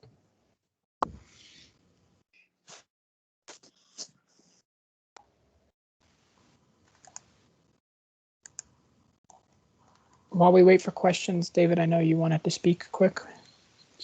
Yeah, I just wanted to give a big thanks to everybody that's especially still here for the meeting. I know we've ran a little over nearly 2 hours, and I just want that to really kind of symbolize the importance of your feedback and your questions and being involved in this conversation. And this conversation will continue, especially as we transition into phase 2. But thank you so much for your patience, your concerns, your thoughts, and your heart, and just being transparent with what you want to share about this area. And we realize that it's a neat area of our community, and we want to preserve that as much as we can. And just thank you so much for taking the time, and apologize for not honoring the time frame that we gave you, but I'm glad we could stay here and have the conversation we have. And to follow that up there with David, and we've said it many times, this is the first meeting. We do plan on having many more meetings here in the future as we continue the development here, and we look forward to continue getting your feedback here. And this is David again. I would encourage, I think everyone has now heard about these one-on-one meetings, and that link that's there, please sign up for the meetings, as well as the website. I've dropped the link a couple times here, and we'll be putting resources on that. Thank you, Connor. We'll be putting resources on that website as well. So keep checking back there, and we'll have this presentation PDF there. Hopefully we can share some exhibits as well. So just making those resources available. Again, we want to have you be part of this discussion, and you be part of this project. So thank you. And we'll be posting this recording of this presentation as well as a host of other things onto our project website probably sometime next week as the city's new website goes into effect.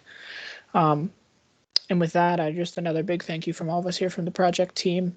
And like David has already provided his email and the invite, so if you do have any questions here, that you think of while you're going to bed tonight or taking a shower in the morning, please don't hesitate to reach out to us.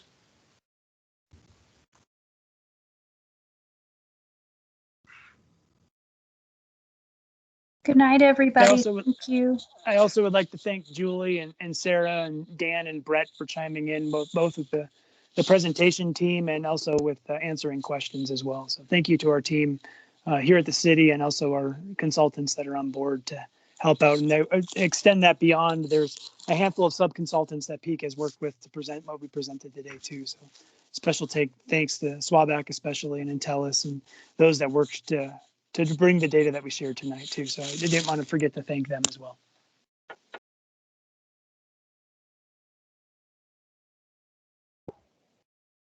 Thank you, David, and thanks everybody for your time tonight.